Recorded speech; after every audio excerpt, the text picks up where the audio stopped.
It is game day. Packers and Lions, one of the best Thursday night football games we have seen all season. And we are here to bring you the best pregame show out there here on the High Stakes Fantasy Football Show presented by the FFPC on the Better Sports Network.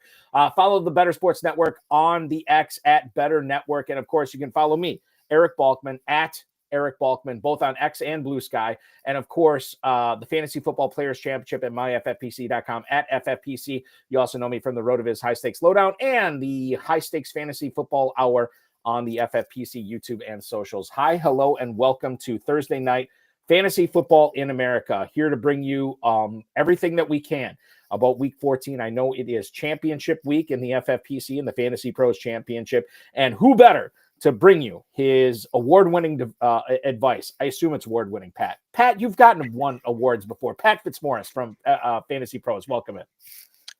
Thanks for having me, Eric. I just give myself awards, so that takes care of No, come on. You've got to. I know you've won industry awards before. Don't just give yourself an award because here's the thing. So I know that you're not only doing rankings with Fantasy Pros, but I know you're offering advice on that website. Obviously, your X account at Fitz_FF.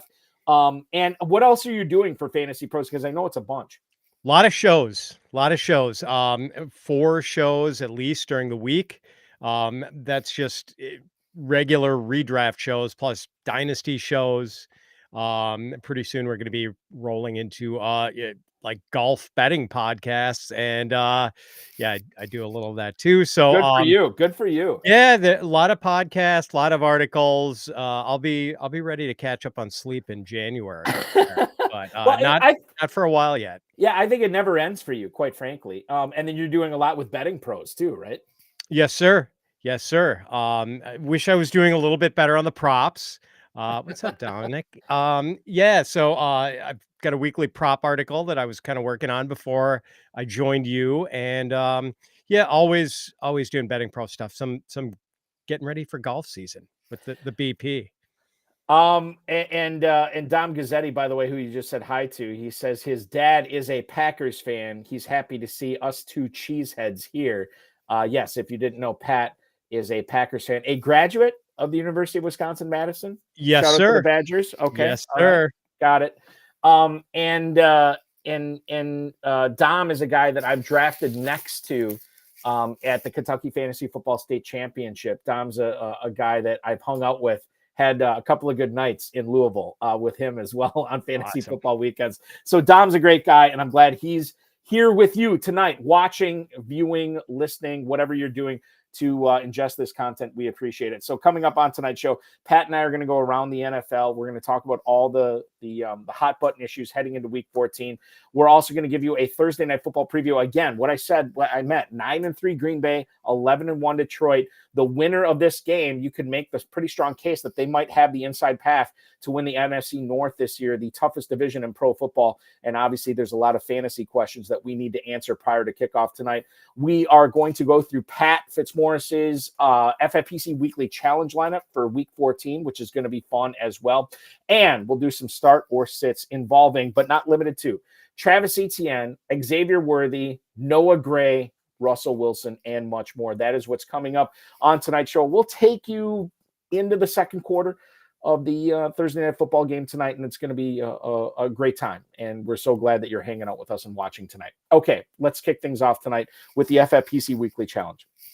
There is no draft. There is no salary cap. Choose 10 or 12 players and watch them ride through the weekend's games. If you want kickers and defenses, you can do it. Pat, we're going to get to your lineup in the second hour. Did you do kickers and defenses? I don't think you did, right? I did not. I did not. Okay, that's fine. That's okay. You don't have to amend it. We're going to leave it as is because I know you spent some time on this. We're gonna let that gestate. We're going to let it cook. And by the time that we get to it tonight, it'll be ready to win a lot of money. In fact, if you dupe Pat's lineup tonight, you could win up to $2,500. Enter for as little as $35. 10, 30, and 100 team contests over at myffpc.com, myffpc.com. Shout out to our producer, Matt Deutsch, who is keeping things running for us tonight. Pat, let's kick it off with a guy. I just did my local fantasy football show here. And my co-host, God bless him, he loves fantasy football, but he's like, Sincere McCormick? Who is this guy? And I think a lot of us sort of have that approach to the Raiders run game right now. We know Abdullah. We know Zamir White. We know Alexander Madison. We know, quite frankly, a little bit of Dylan Lobby. But Sincere McCormick has hit the scene. This past week on Black Friday against the Kansas City Chiefs, he got 12 carries. He turned them into 64 yards. He also caught 2 passes for a yard in their 19-17 loss to Kansas City. The FFPC waivers are going to close here shortly for the Fantasy Pros Championship and the main event. There's not a lot of players out there because a lot of players, who are cut after week 11 get locked. McCormick is one of those players that, by and large, was not locked in a lot of leagues. He got picked up in a bunch last night. What do you expect from McCormick this week and sort of going forward in 2024? I expect an earnest audition for him to maybe take over as the lead early down back for the Raiders. I think they know what they have in Zamir White and Alexander Madison, and can't be real thrilled with what they've gotten. I mean, the Raiders backfield has produced less fantasy value than just about any other this year. So it sounds like Antonio Pierce wants to see more of Sincere McCormick. We know Amir Abdullah is just, an older, smaller passing down back. He's going to go back to that role and not be fantasy relevant. So I do think McCormick has a chance to steal early down work here from Madison, from Zamir White, and possibly be a fantasy viable guy down the stretch. Would you, he's not in the classification of league winner, is he, Sincere McCormick? I don't think so.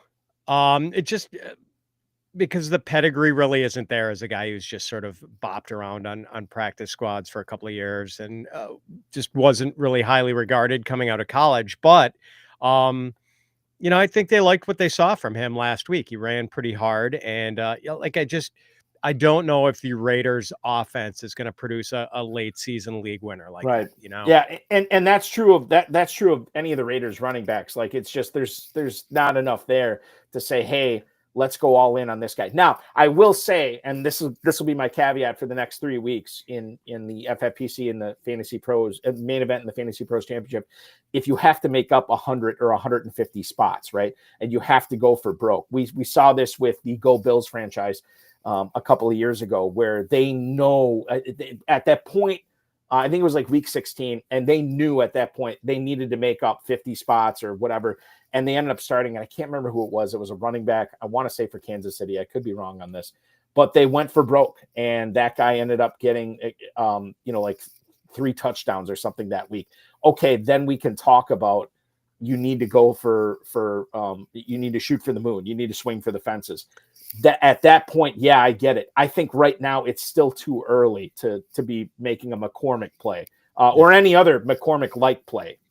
That Chief guy wasn't Sharkandrick West, was it? No, honestly, it was not Sharkandrick West. And I'm going to tell you a Sharkandrick West story. So my Friday night show that I do, my FFPC co-founder, Dave Gerzak, he used to co-host with me, and he just mentioned Sharkandrick West on Twitter at the time, now X.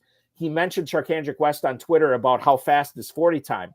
And Sharkandrick West replied back to him and said, oh, actually, it wasn't a 4.4. It was a 4.13 or whatever. You know what I mean? Like, he corrected him. And Dave, in his genius, said, oh, I'm sorry about that. Hey, we do the show on Friday night. Would you want to come on? This is before he was on the Chiefs. And he said, sure. So he was our guest. We had him on for a good half hour. And it was great. And then he got drafted by the Chiefs, and it was fantastic. And ever since he got drafted by the Chiefs, we reached out to him several times to come back on, and he never did. And so that was the last we ever heard of Sharkandrick West. And he's not in the league anymore, but I'd love to have him on and talk with him again, because it was pretty cool, chopping up, especially for, you, Pat, being a dynasty guy.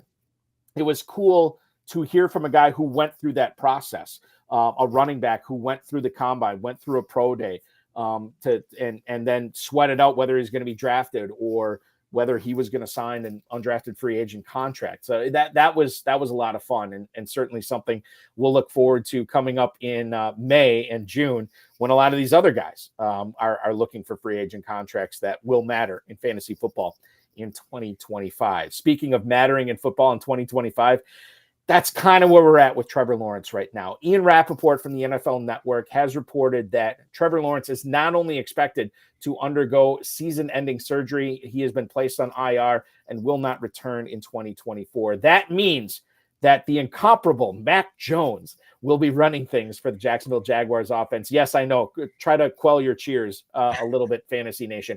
But what does this mean for guys like Travis Etienne, Tank Bigsby, Evan Engram, Brian Thomas Jr., all these players that have been, fringe or every week starters for many of us playing high stakes fantasy football? What are your expectations, Pat, going forward, now knowing that it's not Lawrence throwing to him, it's going to be Mac Jones for the duration of the 2024 campaign? Yeah, I think these fringe starters are maybe just a little bit more fringy now.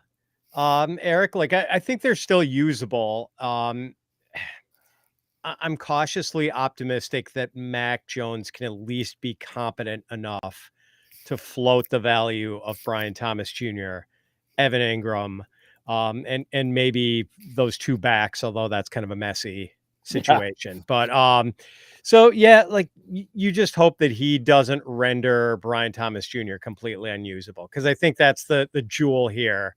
The one guy that people would like to be able to use with confidence in the fantasy playoffs, and we'll see if they're going to be able to do that. I want to go to the YouTube chat right now. Number one, Fantasy Bro saying it was Zonovan Knight. It was Zonovan Knight. Thank you. Zonovan Bam Knight. That was the guy that they ended up playing, I believe, over Zay Jones. That was the two guys they were considering for their final flex spot in the FFPC main event. Ultimately, they decided on Zay Jones, and I think it was Nick Costantino that said, guys, let's revisit this. And then they ended up playing Knight, and God bless them because it worked out. Back-to-back main event champions. Great stuff. I'll go through a couple of the questions we're getting in the YouTube chat right now. Icavelli. I just hear Machiavelli every time I hear that. Shout out to Tupac. Hi, guys. Would you trade away Jameson Williams for Jerry Jeudy in a PPR dynasty? Thanks a lot. I got news for you. We're going to be talking about both these players throughout the show, but let's frame it right now, Pat. Dynasty only right now. Jameson Williams or Jerry Jeudy, who would you rather have? And I'll preface this by saying, for me, this just got a lot more interesting over the last 7 days. Yeah, it really has. Jeudy has just been popping so much. I think I would still rather ride with JMO here, Eric. I just he has lived up to his draft pedigree this year with his playmaking ability, and I know the target counts are maybe not ideally what we'd like to see, but he's done a lot of damage on not a lot of targets, and it's this hyper efficiency where he's averaging like, I think, 11.5 yards per target, 8.5 or 18.5 yards per catch. Dude is just a playmaker. So, there have been times where it looked like Jerry Jeudy was going to be a bust, and Jameis Winston has just been like the high tide that's lifted all boats in the Browns passing game. I don't know what that's going to look like next year, because I kind of don't expect Jameis Winston to be the Browns starting quarterback next year. Like they are. Just let me interrupt real quick. If you don't think it's Winston, do you think it's Watson then to start off the season? He has the biggest cap number in the NFL. I don't know how they get away from him, Eric. Okay. That's really unfortunate, but unless they want to just let him ride the bench with that giant cap number, and I don't know how they do that and pay another starting caliber quarterback. So the thing I always look at is which one of these guys has the pathway to be a number one wide receiver? Because if you're just going to be a number two, that's fine. But I like shooting for the moon for my dynasty wide receivers. And when you look at Jeudy here versus Jameson Williams is never going to be the number one. He's just, as long as Amon-Ra St. Brown and he are on the same team, he's just never going to be the number one. Jeudy, I don't know. And I guess if you are not a believer in Deshaun Watson, then yeah, take the piece of one of the best offenses in the NFL and Jameson Williams. But what is he? The number 3 option? Maybe sometimes the number 4. I don't know. Maybe I'm just too bearish on Jameson Williams right now. I don't doubt the talent. The talent is better with Jameson Williams. I just think, especially what we saw with Jerry Jeudy here, he has the potential to be the number one on that offense, even with Cedric Tillman, even with Elijah Moore. That's the way I look at it for Dynasty. So when it comes down to it, this is razor thin. You lean towards the talent with Jameson Williams, though. Yeah, but I totally understand your perspective on that, wanting the guy who gets high target counts and has the potential to be a 100-catch guy. Like Right. if things work out for Jerry Jeudy and he's in the right offense and has the right quarterback, he could absolutely be a 100-catch guy, and he's showing us that now. Let's see. What else do we have here in the chat? Okay. Dom Gazzetti likes to brag that he's in a 20-team league. Congratulations, Dom. Just kidding. That's awesome. I've never played in a 20-team league. I don't know how I would do in that. I don't know if I'd like it, but he's in it. He's got a challenge at flex this week. He's got Parker Washington. Don't call me Christopher. Gus Edwards for the Chargers, or the aforementioned Cedric Tillman, who we were just talking about. I don't really have a strong lean in any of these guys. I think if I had to pick one, it's probably Parker Washington.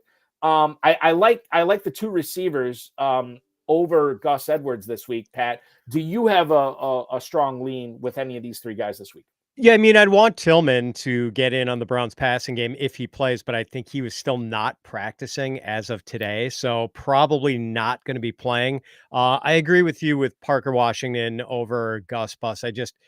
There's only one path to value for Gus Edwards since he doesn't catch passes, and that path pretty much runs into a brick wall this week with the Kansas City run defense, who just doesn't give up anything. I mean, I don't see Gus Edwards getting to 50 rushing yards, and it probably needs to fall into the end zone to not have a disappointing game for you. Let's see. Johnny Talbot on YouTube right now has a defense question. He is dealing with either the Chargers defense this week, who is going up against the Chiefs in Arrowhead. Should he play them, or should he play the Cincinnati Bengals, which are on the road against the Dallas Cowboys? This is very, very close as well. My initial response is say, well, you're obviously playing the Bengals at the Cowboys, but we do know that Logan Wilson is out for the season, that a guy that had maybe the best PFF grades of his career, and obviously was a huge cog on that Bengals defense. And quite frankly, Pat, if you look at Cincinnati's defense, they've been hemorrhaging points to opposing teams. Part of the reason that we love Burrow and Brown and Higgins and Chase and Gesicki and all these guys has been the lack of performance from the Bengals defense. They get the Cowboys with Cooper Rush this week. Would you play them over the Chargers? I've actually got the Chargers ranked higher, Eric. They're about 3 spots higher, but I haven't. Yeah, the thing is, Cooper Rush hasn't been a turnover machine lately. He's actually been somewhat competent, and in this case, since he's not, it would be different if Cooper Rush were Drew Lock or someone, even Will Levis, someone we could reliably count on to make a boneheaded interception. In this case, I think I'm going to go with just the better defense and go with the Chargers. I know Kansas City hasn't been the best matchup for an opposing defense, but they're not as, I think they're still not in the top 10 as far as points given up to opposing defenses. So the Chiefs aren't quite as bad a matchup for a defense as you would think, or haven't been so far. So I'm leaning Chargers. It's really close though. It is close, and listen, we're going to help you out the best we can, Johnny, on this, because it is very close. Normally we don't get into the Thursday night game, but since the Thursday night game is so important for fantasy purposes, we'll get to some start sits here. Nick the Kick 17 on YouTube, perhaps a fan of Tom Hanks' bachelor party. I don't know. I'm just guessing. Jordan Love or Sam Darnold this week. Sam Darnold, honestly, Pat, when I look at Darnold's performances, I'm like, God, he's kind of tapered off. But then fantasy wise, I look at his numbers. Maybe he's tapered off from a real life standpoint. For fantasy, he's still doing numbers here this week. This is a close call for me. I'm going to lean towards Darnold over Love, but perhaps that's because of my Packers fandom stating that Love will not have to throw a bunch in the second half to catch up, that this will be a competitive game from kickoff until the final seconds tick off the clock. So I lean towards Darnold in a matchup I like a little bit better for the passing offense for Darnold. I think Green Bay's secret to success tonight is running the ball with Josh Jacobs against that defensive line that's missing like all 4 starters, basically. So I lean towards Darnold over Love here. What about you? Yeah, I'm with you, Eric. I think the passing game is sort of more essential to what the Vikings want to do. So Love has thrown 28 or fewer passes in 4 of his last 5 games. And the one exception was that last game against the Lions where they fell into the big hole and he had to throw it 39 times as they tried to dig out. So, we know Matt LaFleur wants to run the ball if he can. And I also think it's kind of a better matchup. Like the Lions, I think still have the lowest opponent passer rating in the league. And I know they're banged up, but it's still not an easy defense to throw on successfully. So I'm also leaning Darnold here. So we both like Darnold there. So hopefully that helps you out, Nick. Trevor Holt, longtime Kentucky Fantasy Football State Championship player, a guy I never like to see in my leagues, but I always seem to see him in my leagues, and I've competed against him a bunch. He wants to know, how are we feeling about Christian Watson tonight? Pat, we know Romeo Doubs is not playing in this game. Regardless of that, I know they still have Wicks. Jaden Reed is still the Packers receiver I feel most confident in starting every single week. I just look at Watson like I do every single week. If you're a significant underdog, you need to shoot for upside, then start Watson. If you feel like you're very close or you're a significant favorite, don't play Watson because he is reliant upon, number one, Jordan Love throwing a big deep ball. Number two, no pass interference being called on that deep ball. And number three, Watson still catching that deep ball for the big play. There's a lot of variables here. He just does not run the full. I don't want to say he runs the full route tree. I just don't think Jordan Love targets him as much unless it's a big play. So if it's a big play, hey, sure, he's probably gonna make it. He just doesn't see enough for me to trust him from a week-to-week basis. So that's my philosophy on Watson tonight against the Lions is the same it's always been. He's a big play guy. Start him if you need something electric, but if you don't, bench him. Yeah, there's not much I can add to your framing, which I think was pretty spot on, Eric. I don't think Watson's had more than 7 targets in a game this season. And, as careful observers of the Packers, you and I both know that Dobbs being out doesn't mean a target windfall for Chris. The way this offense rolls, it means there's going to be more like Malik Heath and Bo Melton involved and maybe a little spillover to Tucker Kraft. Yes. Yeah. So, and really, like with this Detroit defense, they are pretty tough on outside receivers. It's the slot guys they really give it up to. And we saw that on Thanksgiving Day with Keenan Allen and his second half explosion. So I'm pretty optimistic about Jaden Reed tonight. And I think I've got Christian Watson ranked like wide receiver 36 this week. That's about right. Yeah. And he's going to finish nowhere near wide receiver 36. He's either going to be wide receiver 8 or wide receiver 77. Right. Is that because you make the rankings? You make your own rankings for Fantasy Pros every week. Is that how you do it? Where you're kind of hedging, like where, okay, this guy is boom or bust, so I have to put him in the middle?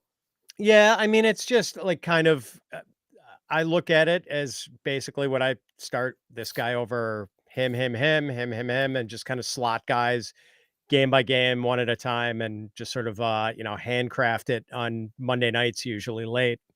No. Paul Teixeira has a comment on Jordan Mason. We're going to get to that 49ers running back situation, I promise, later on in the show. Corey Walters on YouTube, he has to make a choice this week for his defenses, Arizona or Buffalo. Buffalo is at home against the Rams right now, Pat, and then the Cardinals go they stay at home. Excuse me. The Bills are on the road against the Rams. The Cardinals are at home against the Seahawks this week. We're splitting hairs here. I like the Bills this week. I have them going in several leagues, but I think you can make the case for the Cardinals against the Seahawks. It's so difficult to trust or look at with any kind of seriousness the Seahawks injury reports because it seems like Metcalf and Lockett and Walker and all these guys get limited or DNP. And then by Friday, they're practicing and they're all good to go. So I don't put a whole lot of stock in that. I lean towards Buffalo here, but I totally get it if you want to say Arizona at home against the Seahawks. What say you? I'm not going to be much help. I have Buffalo ranked 8th and Arizona ranked 9th. I'm intrigued by Arizona. That defense has really overachieved. And I don't know about you, but I don't think all that much of Seattle's offensive line. So it's possible that Arizona could pick up a few sacks this week. But I do think the Buffalo defense is a little better overall, and we know Matthew Stafford isn't great at sack avoidance and will occasionally throw you the football. Let's do a Young Shizzy's question here on YouTube. Another defense question. What about this, Pat? Seattle or Detroit, which is tonight? So Detroit obviously at home against the Packers. Seattle is going to be on the road against Arizona.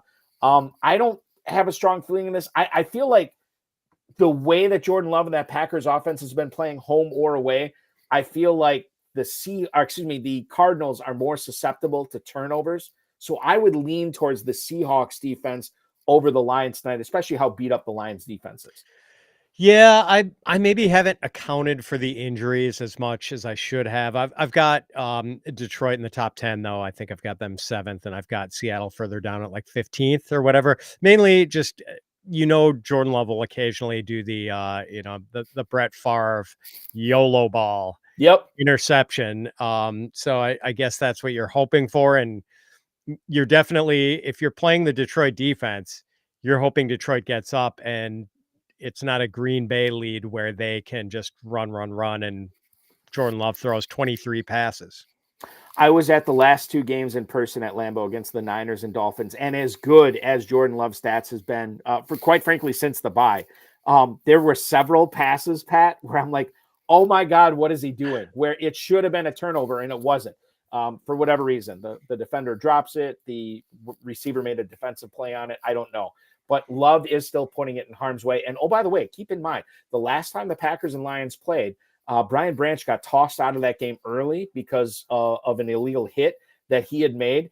They're going to have Brian Branch. They're going to have Kirby Joseph, 2 playmaking safeties in this game. Something to think about, too, especially if the Lions have a lead and they hold a lead late. Could be curtains for the Packers if Jordan Love is forced to make plays late in this game. Yes, sir. And it looks like we have a correction. It was he meant Vikings. Or Seahawks. Right. Well, then I'm going Vikings. I mean, yes. Against Kirk Cousins. I mean, Kirk Cousins, who can't get out of his own way the last couple of weeks. So yeah, I'm going Vikings. Even in a revenge game, Pat, I am with you. This is like, are you breaking the countdown now to Michael Penix in Atlanta? I'm kind of surprised it didn't happen this week, quite honestly, Eric, because they're still very much in the hunt for the division title. And I just feel like someone made an interesting point on Twitter about how the Washington rookie wide receivers have underachieved collectively. Like Roma Dunze has been okay, but like not the star we thought he was going to be yet. Jalen Polk has been bitterly disappointing. Jalen McMillan really hasn't done anything. Makes you wonder if like Michael Penix wasn't the sort of straw that stirred the drink for the Washington Huskies last year, because those guys individually have not really done much as rookies. I want to get to this question from Corey Walters. Is Patrick Taylor the backup to Isaac Guerendo for rest of the season? Now, this is interesting because we found out this week that not only is Guerendo the starter, not only is Patrick Taylor going to factor in, but the Niners have claimed Israel Abanikanda off of waivers from the Jets, one of my favorites for a late round rookie dynasty pick a couple of years ago. And now they have Abanikanda, they have Taylor and Guerendo. My thoughts on this, if you want to own the guy behind the guy, Pat, I like Patrick Taylor over Abanikanda, a guy who's not only been in this offense this year, but the previous year, who is not going to screw up. And sometimes I think the Niners value that more in their offense than playmaking ability. If I was looking to roster the Niners backup, I would much rather roster Patrick Taylor than Israel Abanikanda right now. I'm with you, Eric. Just he knows the system. He's been in the organization for a while. Izzy Abanikanda has had a couple of days to learn the playbook and is a guy who never was able to really get a foothold with the Jets. So I'm sure the 49ers probably want to evaluate him for a little bit, a week or so. But honestly, I think the backup running back this week for the 49ers might be Deebo Samuel. That's another point that not enough people are talking about. And I've been saying for the last few weeks, I'm like, you can't start Samuel. He's just not making plays. He's not getting involved enough in the offense. And this might be the proverbial kick to the rear for Kyle Shanahan saying, okay, we don't really, our running back room is depleted. Maybe we need to go back to utilizing Deebo Samuel as a running back more so. Now, I don't know if that makes him more startable, especially in full PPR leagues like the FFPC. But to me, Samuel is more appealing in week 14 than he has been in quite some time. Yeah, you would have to think they get him involved as a runner, and he's had one carry over their last 3 games. Like I would imagine that's going to change. So we have this question right now from Stephen Grease on YouTube. He has to pick for his 2 flex spots. His options are Josh Jacobs, George Pickens, Najee Harris, and Ladd McConkey. That is a good team, Stephen, if you are debating those guys right now. So I can't bench. I'll just speak for my own personal philosophy here. I can't bench Jacobs right now. Pickens looks like a man on a mission these last few weeks. So he's looking like I have to play him as well. So then it comes down to either Najee Harris or Ladd McConkey. Ladd McConkey looks great, but he's also dealing with an injury. And Jacobs plays tonight, obviously. So you'd have to make a decision on that. I would rank them probably Jacobs, Pickens, McConkey, Harris in full PPR. So in that sense, I am starting Jacobs and Pickens, and I'm not waiting around to find out what happens with McConkey. Same. And I think it's actually 2 injuries for Ladd. It's shoulder and knee. So like his status is very much up in the air for Sunday night. Brock Purdy against the Bears at home or Geno Smith on the road in Arizona. That's the question facing our mutual buddy Dom Gazzetti right now. I lean towards Purdy in this matchup. Pat, how do you feel about it? I do too. Pretty close call. I've got Purdy ranked QB 13 this week and Geno QB 15. Why we have 6 teams on bye this week. This is Bipocalypse 2 for the 2024 season, and Stephen Grease is feeling it on YouTube. He is missing Lamar Jackson as his quarterback. There are plenty of waiver wire options out there, but what is the best waiver wire option? Is it Caleb Williams against the Niners? Is it Russell Wilson, who is at home against the Browns? Geno Smith, we already mentioned, he's on the road against Arizona. You have Cooper Rush in his decision-making here at home against the Bengals, and then Matthew Stafford at home against the Bills. For me, I would lean towards Russell Wilson here, but I made a pretty compelling case that I think Caleb Williams has another great week against San Francisco this week, especially if Bosa is out again. Who's the best quarterback option for you? I think it's Russ. And like the only concern with him really is passing volume, because we know the Steelers like to run the ball a lot. It's kind of the same situation Jordan Love is looking at, where they are content to run the ball if they have the chance. But you can throw on the Browns. Like they have been really vulnerable through the air this year, much more than I think anyone expected. And Russ has kind of been like, I'm really surprised at how well he has played, Eric. I don't know about you, but I am too. I was starting to wonder if he was kind of cooked. And he has shown us that there's something left in the tank for sure. I want to and I said this on my local show last week. I thought Wilson he was like my sleeper of the week. I have to do a sleeper of the week. He was my sleeper of the week last week because I know the Bengals can't stop anybody, and it turned into a shootout with Pittsburgh and Cincinnati last week, which was great.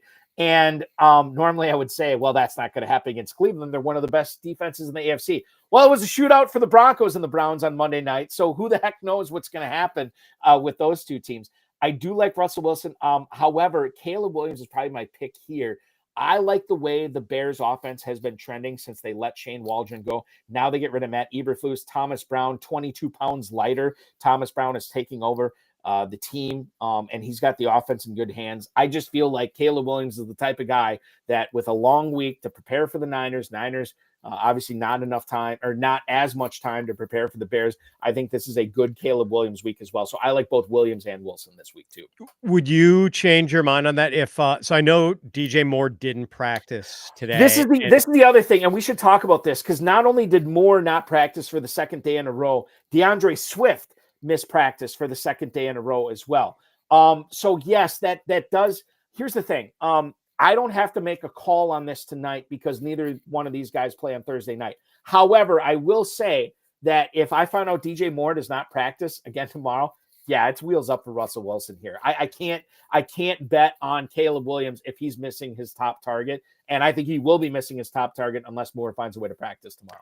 Yeah, DJ Moore and DeAndre Swift and Roschon Johnson also dealing with a concussion. So maybe they start Travis Homer, and maybe like even if they don't have DJ Moore, that might put them in a situation where Caleb Williams has to throw it 40 times again. Yeah. And, all of a sudden you're looking at really enhanced target outlooks for Keenan Allen, Rome Odunze, Cole Kmet. I think that Cole Kmet's interesting too. We're going to talk about him later on in the program for sure. The Bears right now against the Niners, that is a 425 start. Niners are actually 3.5-point favorites, so it's a positive game script for Caleb Williams right now as well. Total's only 44. Don't know how I feel about that as well. A young Shizzy, Laporta or Jonnu Smith. Slam dunk, Jonnu Smith. I don't know what's happened to Laporta, Pat, and I don't know what's happened to Jonnu Smith, but this is easily Jonnu Smith. I just saw and I know this is an FFPC show, but Jonnu Smith is like owned, not started, owned in fewer than 30% of Yahoo leagues. Yahoo players, what are you doing? Get him on your roster and start him. Jonnu Smith has been insanely good. And I can't remember who brought this up to me. Somebody, I think on this show a few weeks back, said that their philosophy on the Dolphins offense right now is Mike McDaniel does not want to get Tua Tagovailoa annihilated in the pocket, which is why you're seeing less from Tyreek Hill, less from Jalen Waddle, much more from Jonnu Smith, and much more from Devon Achane in the passing game. I think they have, it might have been Permar99, who hangs out in our chat quite a bit. He pointed this out, like, this is the whole idea is to keep the Dolphins offense moving. How do you keep it moving? Keeping Tua Tagovailoa upright and getting the ball to Smith and Achane. Yeah, Jonnu does seem like he's a big part of the Tua preservation plan. And Right. man, I know Jonnu Smith is pretty much the guy single-handedly keeping me alive in the Scott Fishbowl playoffs. Oh, Eric. you're crushing it. You are crushing it in there right now. I meant to bring that up at the top. Where are you at? I got eliminated this past week, so I've just I flushed it out of my system, but you are right up at the top, my friend. So I had a good week. I think I was like top 40 or something like that. But it's going to be a challenge because the bipocalypse is hitting me pretty hard. I mean, I picked up Travis Homer. I'm starting like Grant Calcaterra this week, which might not be bad. It might not be bad, but yeah, I might be rolling with like a 4 tight end attack. I'm going to be starting kick returners this week. Like I'm just throwing anything at the wall. I'm so wrecked by these buys. I missed the playoff cut line by like 10 or 11 points or something like that. And I did look at my lineup tonight just to see what, and like, dude, I had like 9 guys on bye. I would have been just, if it wasn't last week, it was going to be this week. Let's bring this up tonight. Kendre Miller is practicing in full against the Giants this week. Kendre Miller, a guy that Dennis Allen hated for whatever reason, we don't know. But Darren Rizzi, the Riz Master, who is rizzing Kendre Miller up apparently this week, said he doesn't have a doghouse. He doesn't even own a dog. So Kendre Miller, slate is clean. It is blank slate. He is ready to go, make some plays. This is more of a dynasty thing than anything else. But Alvin Kamara is going to be a year older next year. Jamal Williams, same thing. Kendre Miller, I think, is a very interesting dynasty stash. If you can hack it with an open dynasty spot this week, Kendre Miller is definitely a guy. We'll see what happens to him the rest of the season, but I'm more excited about him in 2025. I'm sure they want to find out what they have in this guy because like he was a talented back in college. Like there was a lot to be excited about. And it's just, he has been derailed by one minor injury after another. They have no incentive to let hammer away with Alvin Kamara getting 25 touches a game down the stretch and a lost cause of a season. So it only makes sense. Plus with all the weaponry they are down as far as the pass catchers, kind of makes sense for them to run the offense through their backs. They don't have Taysom Hill anymore. Who knows if they're going to get Chris Olave back. I think it makes sense for them to give Kendre Miller some run. They know what they have in Jamal Williams, Eric. Like, what's the point in playing Jamal Williams more when you kind of need to evaluate Kendre Miller? There's so many more subjects I want to get to. Maybe we can go rapid fire on this, Pat. Sure. Nick Chubb, 9 carries for 21 yards on Monday night against the Broncos, 24 yards and a touchdown on 2 receptions. this was Jerome Ford. Like, we saw a ton of Jerome Ford. This is not a question about like, oh, hey, should I be starting Jerome Ford here as a flex going forward in the FFPC and the Fantasy Pros Championship? Now I look at this backfield and I'm like, I don't think either one of these guys are playable based on what I saw on Monday night. Yeah, it almost seemed like kind of a mini benching for Chubb, but I know Ford wound up playing more snaps, and I think they both had 9 carries. So yeah, I don't think you can trust either guy in your lineup at this point. Yeah, keep rostering both of them, right? I'm not cutting either one, but definitely not starting. Yeah. I mean, Chubb's longest run since he's come back has been 15 yards. There's just not a lot of juice. I mean, like, obviously a tough injury to come back from. Let's give him a full year before we judge. Do you think, like, he was going 8th, 9th, 10th round in the FFPC main event this past year? You think that's about where he goes next year? Probably. Okay. Yeah. All right. Something to be wary about. But again, 8th, 9th, 10th round next year, that means it's a full year recovered from that horrible ACL injury that he had week 2 of 2023. Let's talk about Jalen Coker here. He is practicing in full against the Eagles for week 14. Do you have any qualms about, well, I should ask you this. This muddies the waters a little bit for the Carolina receiving squad with Thielen and Leggett and now Coker here as well. Is there anybody you'd feel okay flexing out again in championship week, league championship week in the FFPC? I'm inclined to like Adam Thielen the most of these guys just because I think he's been a pretty safe security blanket. I mean, he had over 100 catches last year, and I think going into like week 12 of 2023, Adam Thielen was top 10 in PPR fantasy scoring. My only concern is that, like, I want the slot guy from this offense, and my colleague at Fantasy Pros, Derek Brown, he thinks that Coker might be in the slot and they're going to kick Thielen outside. I tend to think it's going to still be Thielen in the slot. So that's kind of a wild card. Like, I want the slot guy. I don't want the outside guy. Right. And I'm with you on that too. And the way Bryce Young has been playing, this makes everybody somewhat relevant in lineup setting decisions, right? But I'm with you. I think Thielen is the guy I want to start. I don't know if I can do it, but if I had to, it's Thielen. Kay on YouTube, going with the share one word name here, or one letter name in this case. Kay wants to know Justin Herbert or Brock Purdy this week. Herbert is at Kansas City. Brock Purdy is at home against the Bears. Every time I think I have the Chargers offense figured out, Jim Harbaugh or Herbert or whoever throws me a curveball here, I don't really have a strong feeling on this. I guess I'd lean Herbert, but man, I don't know, Pat. Herbert, for whatever reason, seems to love playing against the Chiefs, Eric. In 8 career starts, he is averaging 273 passing yards against them, 2.1 touchdown passes. He's got 3 touchdown runs against them. His passer rating is like 101.5. For some reason, like, the Chiefs just bring out the bet. Remember that Thursday night game a couple of years ago where he like tore his rib cartilage and toughed it out in that one and like just completely balled out. I think they lost a close one to the Chiefs in that game, but like the matchup looks tough, but Herbert just gets fired up to play the Chiefs. I would play Herbert against, the machinery for the 49ers offense is just not running as smoothly as it was earlier in the year. Shoulder issue for Brock Purdy. I feel better about Herbert. You know what? I was on the fence. Now I'm totally in favor of Herbert. Yeah, sometimes you can't explain it, but he plays well against the Chiefs. There's enough of a sample size for me to agree with that. I'm going with Herbert over Purdy. Couple more things here. We talked about the running back situation in San Francisco right now. Given the fact that there is so much turnover there, and given that Brandon Ayuk is out for the season, given that Deebo Samuel, as you alluded to, might be utilized more in the ground game, Jauan Jennings, how close to a must start is this guy, knowing that he is the de facto number 1 receiver for Brock Purdy and the Niners right now?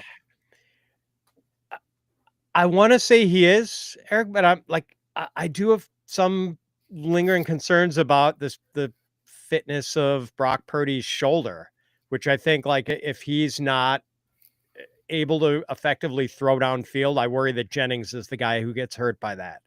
But I'm below consensus in my ranking of Jennings right now, but I've still got him like wide receiver 30. So like I'm positive, So generally positive. Yeah, he's a flex for you. Yeah, he should be starting for sure. I'm just Okay. not. I don't know if he's a smash play this week or not. Okay. Fair enough. Jonathon Brooks, 6 carries for 18 yards, gets 3 targets, catches all of them for 23 yards against Tampa last week. In his first game, he was sparsely used at all. I only bring this up right now because he was more used in week 13, and Chuba Hubbard had a fumble in overtime. Pat, is Jonathon Brooks a guy that, I mean, obviously we're still rostering him, but does he sneak into the flex-worthy category with 6 teams on bye this week? I don't think he does, just because he played 15 snaps. Chuba Hubbard outsnapped him like 55-15, and he just happened to get a touch on like 60% of his snaps. I kind of don't think he's quite in flex consideration. Caleb Williams or Will Levis for young Sheezy this week. I am saying Caleb Williams, even though I am playing Will Levis in more leagues than I would care to admit. Will Levis at home against the Jaguars. Caleb Williams going to the Big Denim to take on the Niners in Santa Clara. I am saying I like Caleb Williams a little bit better. What say you, Pat? Yeah, I don't hate that call, but for me, it's Levis. I think with the sailing downwind in that matchup against the Jaguars, and Levis has had at least 16 points in 4 straight games. So maybe I'd be on the Caleb side of the fence if there was just a little more clarity with some of their injuries.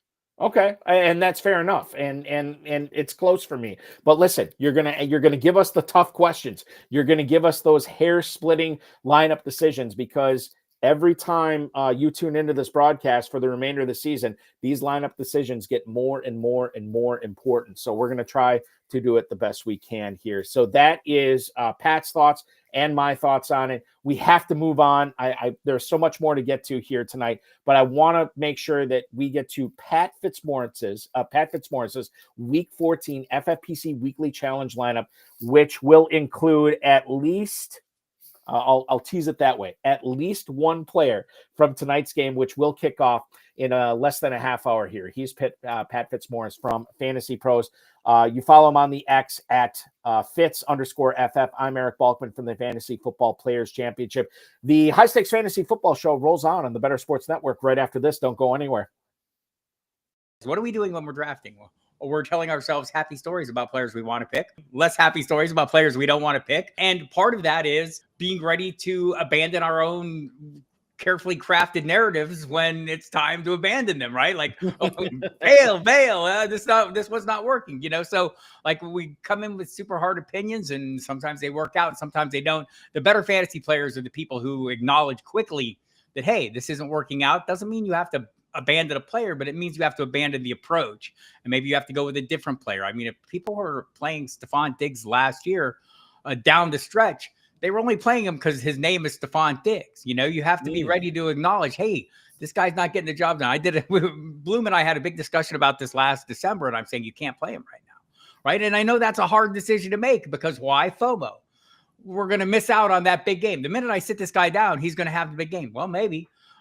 But also, while he is not having great games, there are other guys on your roster having great games. And I think that's to me, the hardest thing about fantasy is like, when do I divorce myself from my narrative? When do I tell when do I acknowledge my happy story is not coming true? I need to figure something else out. And the people who are good at that are the people.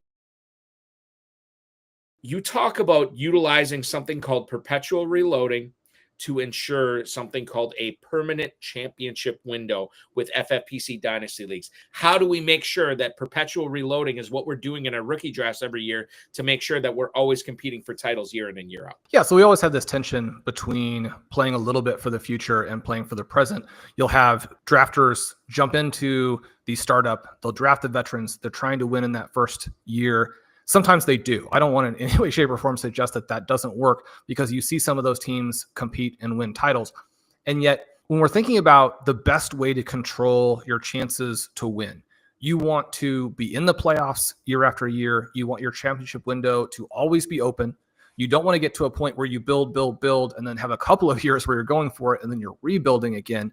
You want to be in it every year. You want to get as many buys as possible so you don't have to compete in that quarterfinal round. You build a more powerful team. You can't control the injury that you have to the key player that cost you a title, or the 50-point game that a non-elite player like an Amari Cooper scores and knocks you out. You can control having one of the best teams every single season.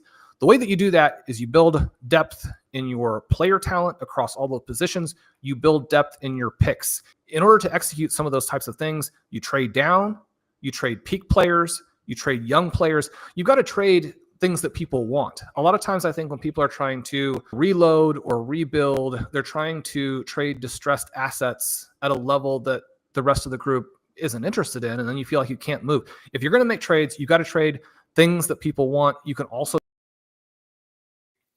9 minutes until the top of the hour here. You are watching the High Stakes Fantasy Football Show on the Better Sports Network, presented by the Fantasy Football Players Championship. I'm Eric Balkman from the FFPC, the Road of His High Stakes Lowdown.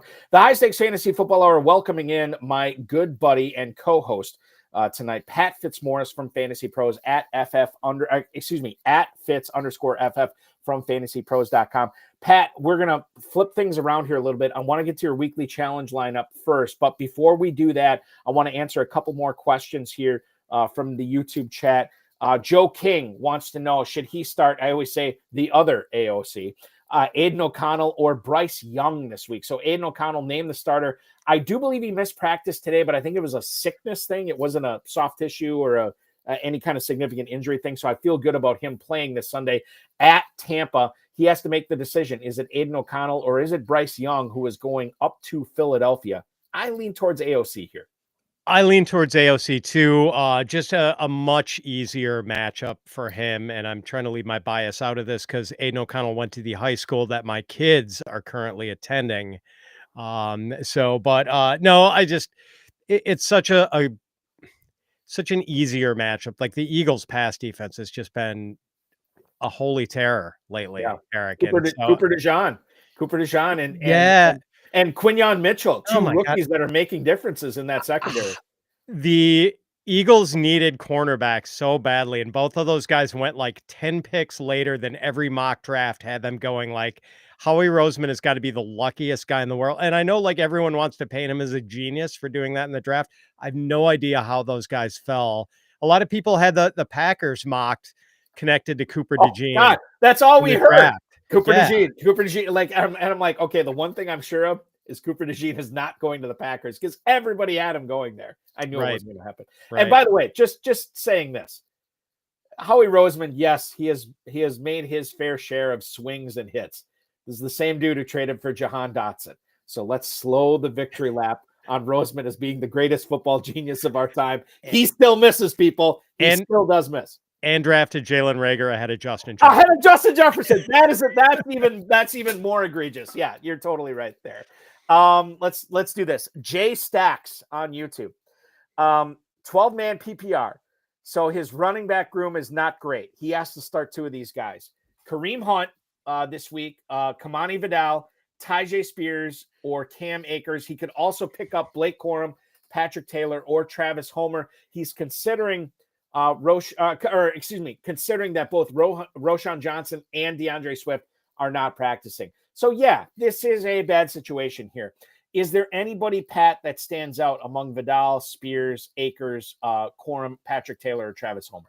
I'm in favor of picking up Travis Homer because I think he's the best potential answer if Swift and Roschon are indeed both out. And it looks like there's a decent chance they might be. Otherwise, it's really close. I mean, like I could make a case for any of these guys.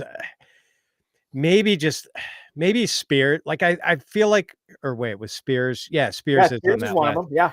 Like, I mean, I feel like he's the most talented guy of this group. And, it's just all of these guys could get 3 or 4 carries, or maybe someone breaks through and gets 8 or 9. Like if you could guarantee me Aaron Jones loses another fumble in the first quarter, maybe Cam Akers is the guy to get. But I mean, right now I would want to pick up Travis Homer, but if Swift winds up playing, then I would probably start Tyjae Spears from this group. You know what's funny about this is like I see this and I'm like, Blake Corum should be owned, right? Patrick Taylor should be owned given the news about McCaffrey and Jordan Mason, who, by the way, shout out to, I can't remember who posted it. Some guy utilized his number 1 waiver claim on Jordan Mason this week. That's unfortunate, but it does happen in fantasy football. Those guys should be owned. But yeah, as far as a guy this week, Travis Homer has more upside than Corum or Patrick Taylor in week 14 for sure. So you got to kind of feel out your roster here. And maybe it's a matter of picking up these guys and then seeing what happens with Johnson and Swift in practice tomorrow, because that could change how you should be deploying these guys in your starting lineup. Mr. Magic on YouTube, Jackson Smith and Jigba, DK Metcalf, or Jacoby Myers if he plays full PPR. Which one are you starting of those? I like Jackson Smith and Jigba the best. I'm leaning Jacoby here. He has just been like, this guy is quietly on a 100 catch pace. And we have about as skinny as a target tree as you can possibly get with the Raiders. They basically throw to two guys. It's Brock Bowers and Jacoby Myers. And I have like long been guilty of underranking Jacoby Myers, and I'm just like refusing to do it anymore. So yeah, he's tops for me out of that group, but they're all really close. They are close, and I would say like I do like Myers and Smith and Jigba better than Metcalf this week. The whole Metcalf injury thing I think is a fugazi. I think Metcalf is going to play. I'm done with stressing about these late injury reports we see on Wednesday and Thursday from Seattle when these guys ultimately go anyway. So it's close between Myers and Smith and Jigba for me. Here's what we're going to do now, Pat. Normally we do our Thursday Night Football preview. We're going to smash that in before the start of the game tonight. I want to get to your weekly challenge week 14 lineup right now. For anybody who is interested in playing in the FFPC, you do not need to wait until we launch leagues in January to play in the FFPC. You can build your lineup right now in the FFPC Weekly Challenge Week 14. You can build however you want to do it. 10 players or 12 players. You can play with 12 if you want to play with kickers and defenses. You can play with 10 if you want to play without. 10, 30, and 100 team lineups are available, or competitions are available.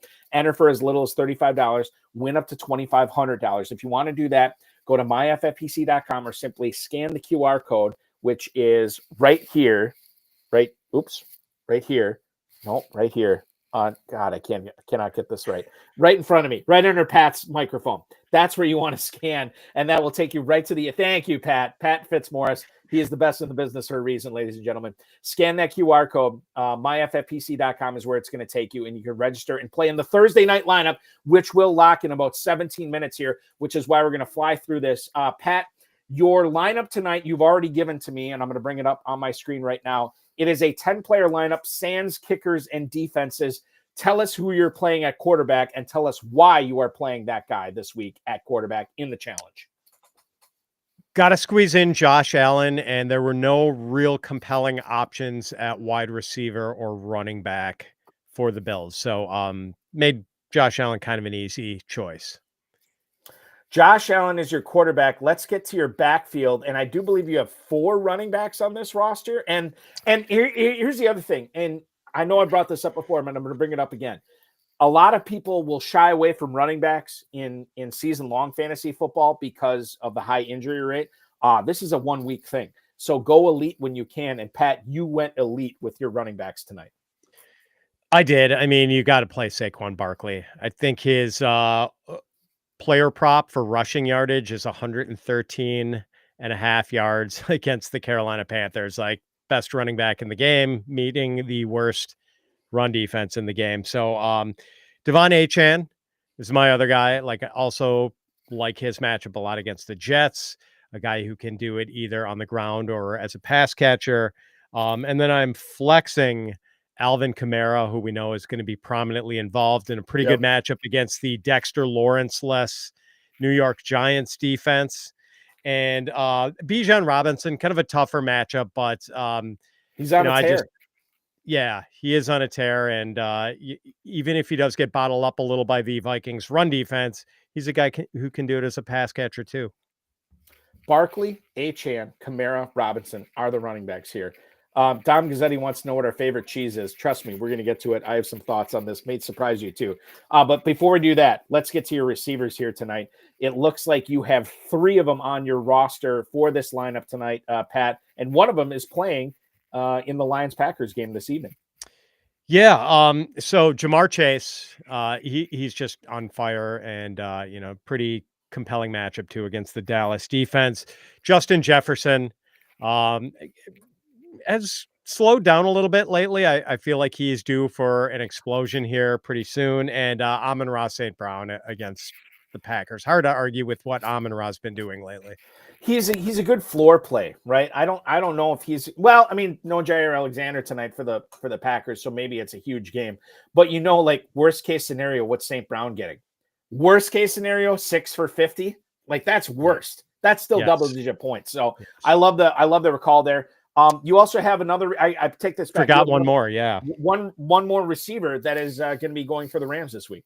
Puka Nacua, and man, I just like somehow while he was hurt early this season, Eric, I just forgot how good he had been last year, and I think I don't know. I sort of faded him too much in rest of season rankings and the early rankings right when he came back. He is so good.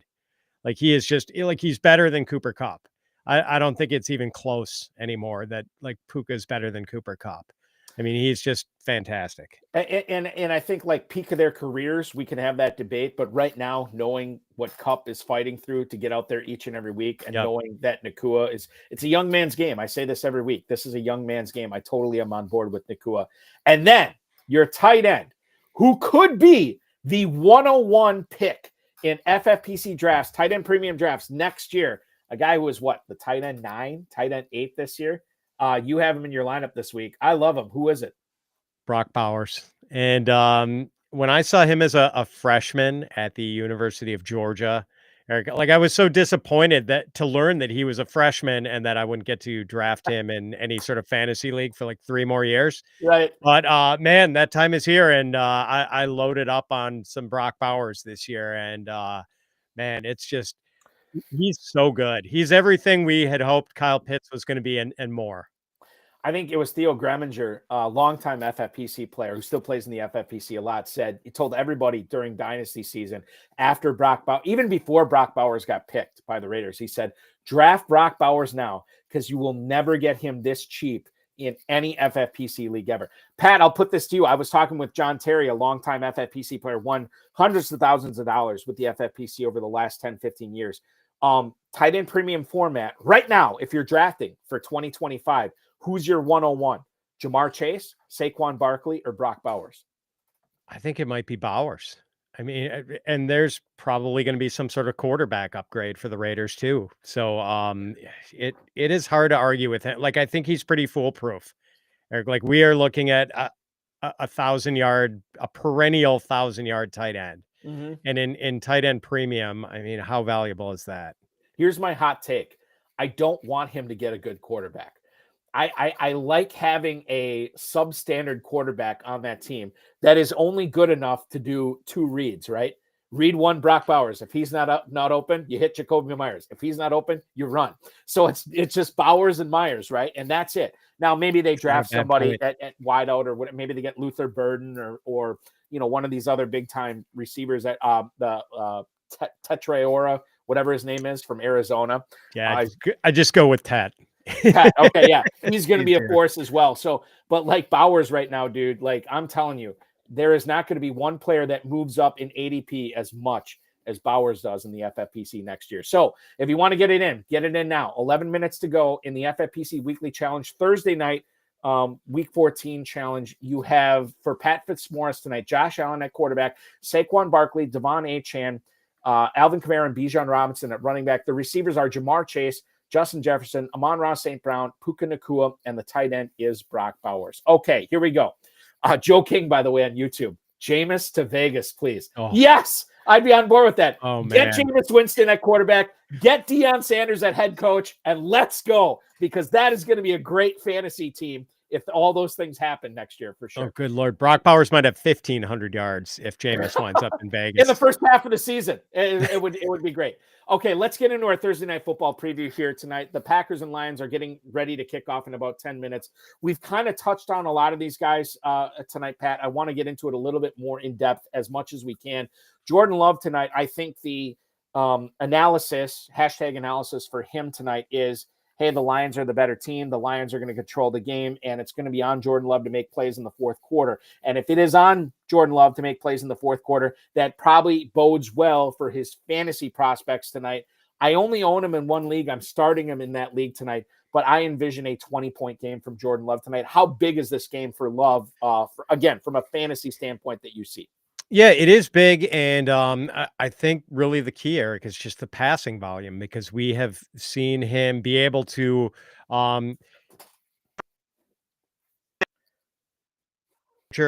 but we've seen volume from him with the 28 or fewer pass attempts in 4 of the last 5. And I mean, that's kind of the way Matt LaFleur wants to play.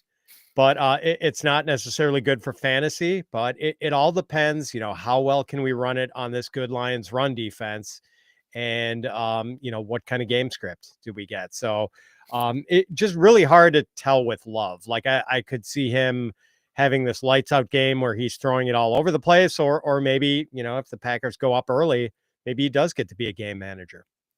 I don't have the opportunity to watch every single minute of every single Lions game, but I do have a lot of people in the Northeast Wisconsin area telling me about how the Lions operate, and they happen to be Lions fans. And they said, look, the Lions love to pound Montgomery in the first quarter, control the game, and then work off of that. Utilize Gibbs, utilize St. Brown, utilize Laporta after that. And to me, I think that's what the Packers want to do tonight, right? They want to be the team that's going to be the bully. They want to establish Josh Jacobs in this game and make sure that they're controlling the clock, keeping the Lions offense off the field. To me, I know you never say a game is decided in the first quarter, but Pat, tonight, this might be a game where whoever runs the ball best in the first quarter is going to have a significant advantage for the remainder of the game. Yeah, I like that call. I mean, I think that is going to be one of the keys. Christian Watson and Dontavian Wicks, 2 of the top 3 options for receivers for the Packers passing game tonight. No Romeo Doubs. He was not able to get out of concussion protocol in time for this evening's game. Everybody and their mother is still playing Jaden Reed. I get it. I support it. I'm playing him everywhere. Are either Watson or Wicks on your flex radar tonight, though, Pat? Watson, yes. Although we have pointed out that, no more than 7 targets in any game this year, and the absence of Dobbs doesn't necessarily mean a target windfall. I don't know about you, Eric. I'm kind of down on Wicks. I mean, he has shown us a lot of Quentin Johnston in his game. Oh God, don't listen. Just I get it. Just don't utilize the 2 names together, Pat. That's just. I want to like the guy so much, but he is having issues with the simple act of catching a football. And that's concern. He's averaging 4.8 yards per target this year. Like, Wicks has been really disappointing, and I know he hasn't had a ton of opportunities as far as targets, but he's been kind of bad. He is a guy that, as of, I want to say 3 weeks ago, maybe it was 2 weeks ago, leading the league in drops as far as, those who qualify for it. A guy that wasn't getting separation, a guy that was not making plays. And if you look back at this Packers-Lions game at Lambeau Field a few weeks back, dropped a wide open touchdown in the end zone, a play that he should have made, and he didn't. I am of the opinion that until Wicks shows me something, he's going to be on my bench. If I happen to miss him tonight, where he goes 6 for 120 and 2 touchdowns, so be it. I've made my peace with it. Maybe I'll look at starting him the following week, but not tonight. Watson is a little bit more interesting. Again, we talked about this at the top of the show, right? If you need a big play or a big performance, Watson does have it in him tonight. I don't know if it's going to happen, but he's the upside guy here for Green Bay. For sure. Tucker Kraft, a player that, we talk about these tight ends every year in fantasy football. There's always one guy that comes outside of the top 12 every year of how we draft them. There's always one guy who's not drafted in the top 12 that becomes a top 5 guy. And I said, it's Tucker Kraft this year. And then I changed it. Maybe it's Cade Otton this year.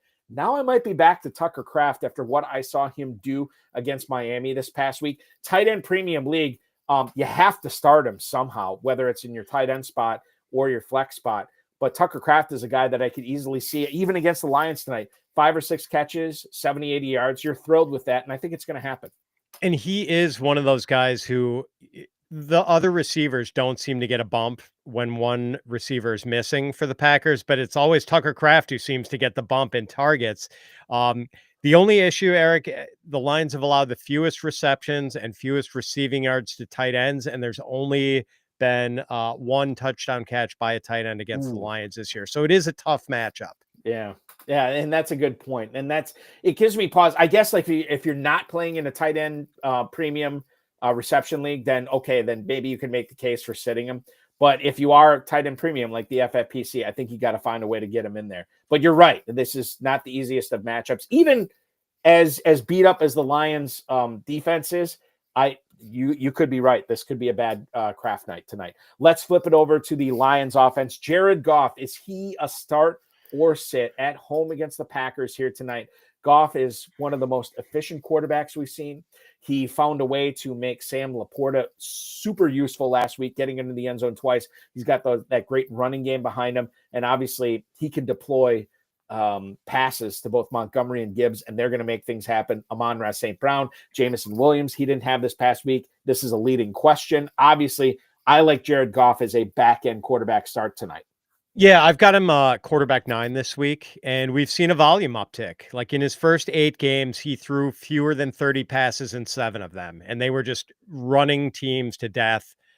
Ben Johnson wanted to grind it out. In the last 4 games, he's thrown 30 or more passes 3 times, and he's got multiple touchdown passes or multiple games with multiple touchdowns, 8 this year. So he's having a good year.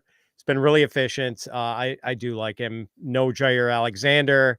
So seems like a good spot for him. It does seem like a good spot for him. And normally I don't like starting players that are of the Christian Watson ilk, the Devery Henderson ilk, these guys that need to make this 40 or 50 yard catch to Marquez Valdes-Scantling, that need to make this 40 or 50 yard catch to make themselves fantasy worthy. And I think Jameson Williams, for the large portion of his career, has been that type of player, right? He's been the type of player where if he doesn't catch that big bomb from Goff, or if he doesn't catch that 20-yard pass that he turns into a 40 or 45-yard pass, maybe for a touchdown after the catch, you want him on your bench.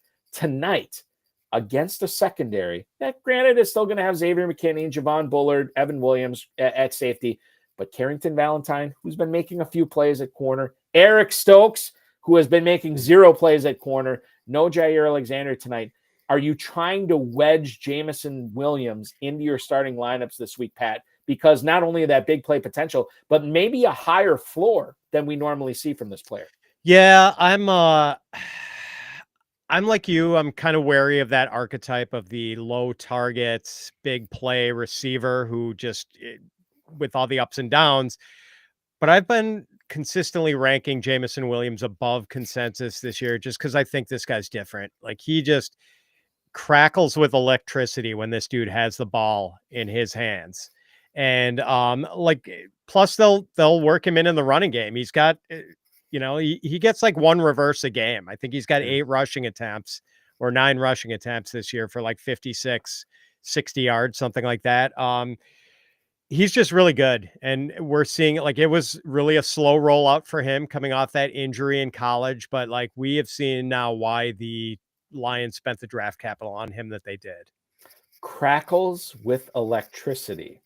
Have you been saying this about Jameson Williams before? Or is this an HSFF show exclusive on BSN tonight? Yeah, no, I've maybe used that line before. Okay. But, all right. Yeah, he's special though, man.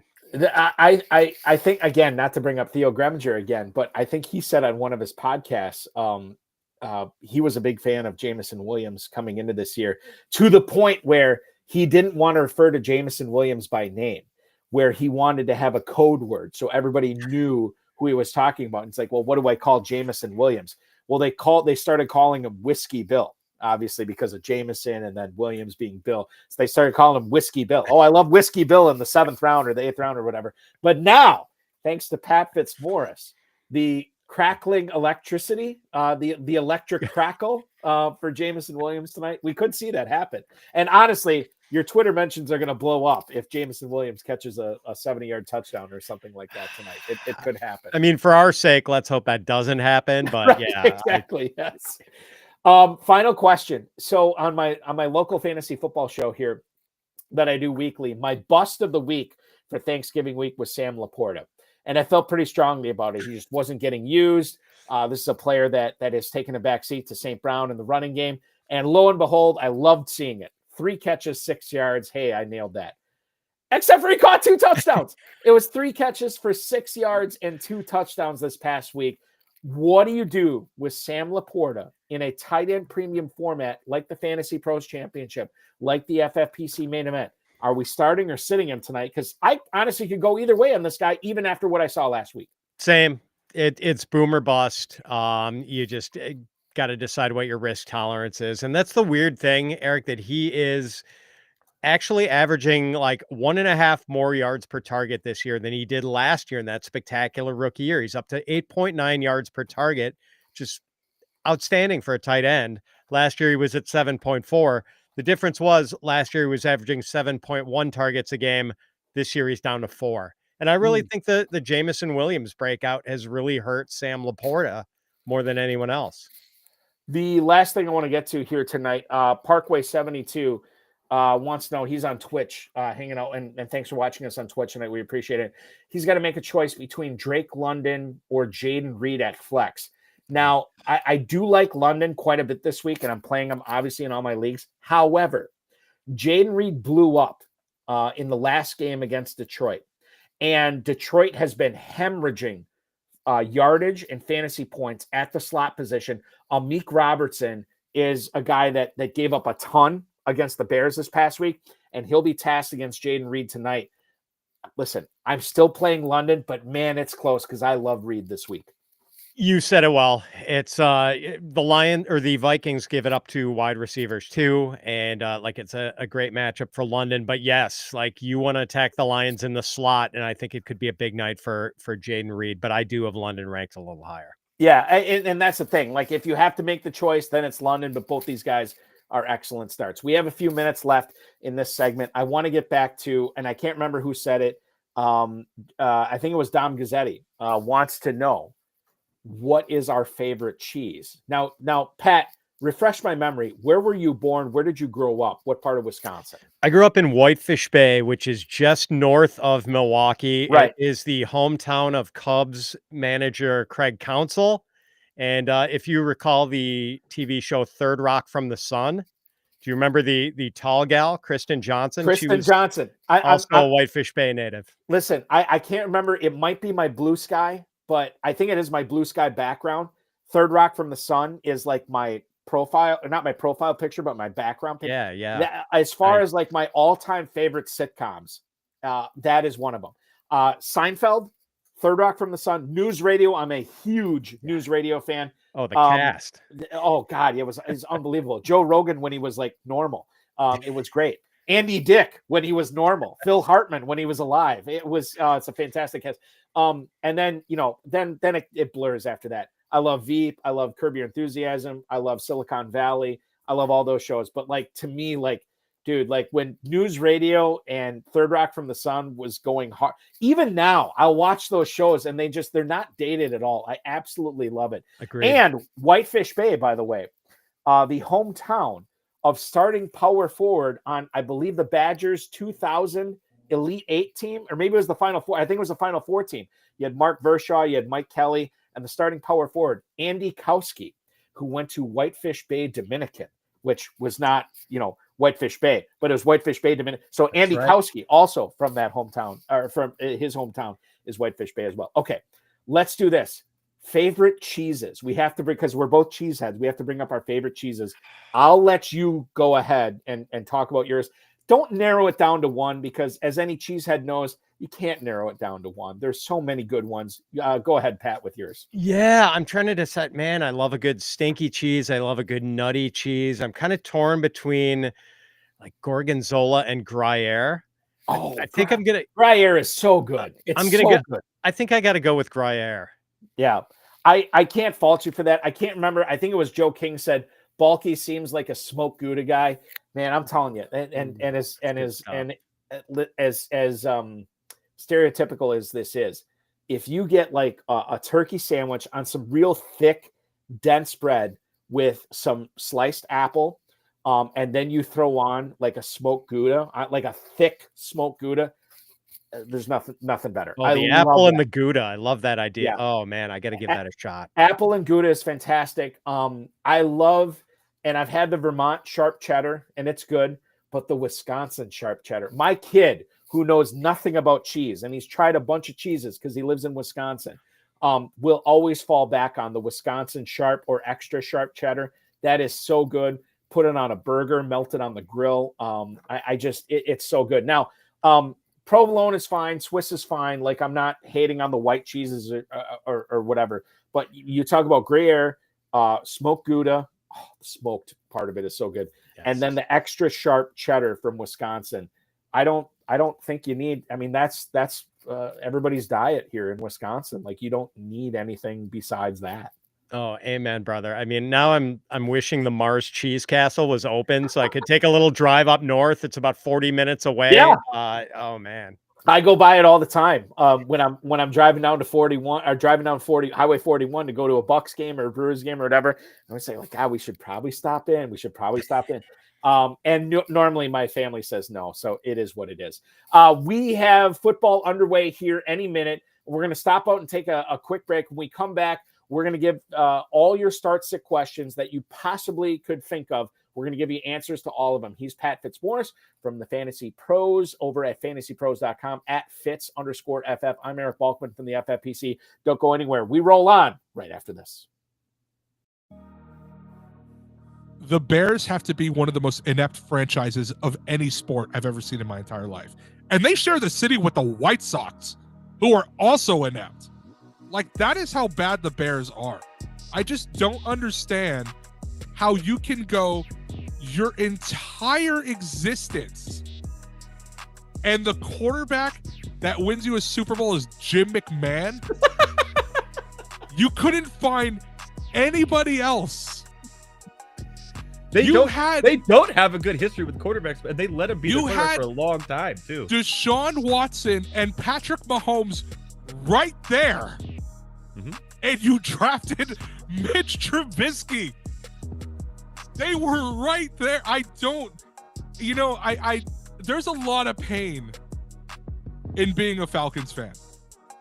The Bears are one of the teams I could argue they might have it worse, and they have a Super Bowl. And when the best quarterback in the past 50 years is Jay Cutler, you have a problem. That's so funny that you just said that. We were talking about Jay Cutler the other day, me and my friend, and I was like, yeah, he was on, because we were watching the Colorado Rockies game against the Giants, and it looked like he was behind the thing. I was, yeah, well, he played for Denver most of his career. We looked it up. Chicago let him be their starting quarterback way too long. Here's the thing, too, is that Jay Cutler wasn't bad. Like, he was erratic. He wasn't terrible, though. The poor man's Brett Favre. I'm taking him over Justin Fields. I'm sorry. I would. But yeah. Jay Cutler led that team to an NFC title game. Yeah. That they lost to Green Bay. But he's gotten farther than anybody else. You want to know who the other starting quarterback was for the Bears in the other Super Bowl appearance they made? It was Rex Grossman. What are we doing out here?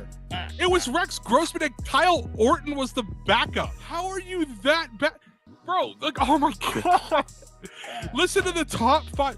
According to Football Reference, the top 5 greatest Bears quarterbacks of all time. Jay Cutler, number 1. I can't believe it. Sid Luckman, who last played in 1950, is number 2. Jim Harbaugh is number 3. Jim McMahon, the Super Bowl winner, is number 4, and he played there for 6 years. And Mitch Trubisky, is number 5 on the list as terms of passing yards go. The High Stakes Fantasy Football Show on the Better Sports Network rolls on right now for the next 35 minutes as we will take you up until the top of the 9 o'clock hour, paying close attention to this Detroit-Green Bay game that has started. We are under 10 minutes to go in the first half. The Lions just had a 3rd and goal from the Green Bay 7, incomplete from Goff to Patrick. However, Keyshawn Nixon gets flagged for illegal contact. It is now first and goal from the 3 for the Lions. We'll update you on that game going forward. Pat Fitzmaurice from Fantasy Pros joining me tonight, a noted Green Bay Packers cheesehead as well. So we were pulling hard for Green Bay tonight. Tough to see a penalty on the Bourbon Basher, but it is a long game, and we will keep you abreast on everything going on. And, by the way, we have a touchdown in the game now. It is a 3-yard rushing touchdown for one David Montgomery as the Lions take a 6-0 lead. Jake Bates will be on to kick the extra point momentarily. We'll update you on that. 9:41 to go in the first quarter. A question from Chill on YouTube. He has a flex question. Some of these guys have already started, so I apologize, Chill, that we can't get to this in time. Laporta, Jamison Williams, Jerry Jeudy, or Isaac Guerrero. He is starting Jonnu Smith right now at flex. Assuming this is FFPC tight end premium scoring, yeah, it's Jonnu Smith for me over all those guys, including the Lions who already started. Agreed. And I guess my runner-up would probably be Guerrero.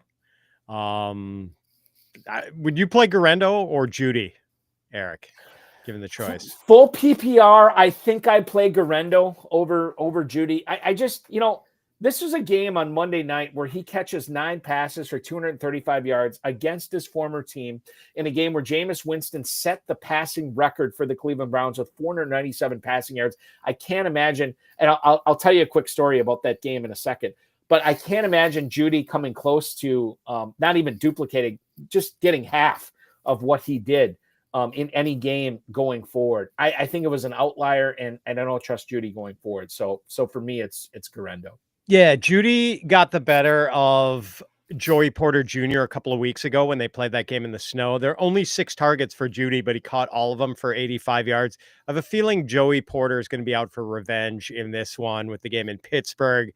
I have this feeling like it might be a tough night for Jerry Jeudy. You have kids, right, Pat? How old are your kids? 18 and 17. Oh my God, they're way older than mine. Okay. So my son is my oldest kid. He turned 11 in September. This is his first year playing fantasy football. He's playing it in a league with a bunch of his buddies from school or whatever. But let's face it, all the dads are running the teams, myself included. So this week, going into the Monday night game, my son was up by about 10 or 15 points and had Will Lutz and the Broncos defense going against Jerry Jeudy. So this is nip and tuck. I'm feeling pretty good about it. Feeling pretty good. I put him to bed. I say, yeah, I think you're going to get a win, but we'll see. Anything can happen. The normal disclaimer. Boom, Jerry Jeudy, 70-yard touchdown. I'm like, well, that's probably it, right? Well, Will Lutz kicks a couple of field goals. You got the pick 6 from the Broncos. But even then, under 2 minutes to go, I say, I'm watching to the game, and I say, God, the only way he's going to get a win, because he was down by 4 or 5 points at that point.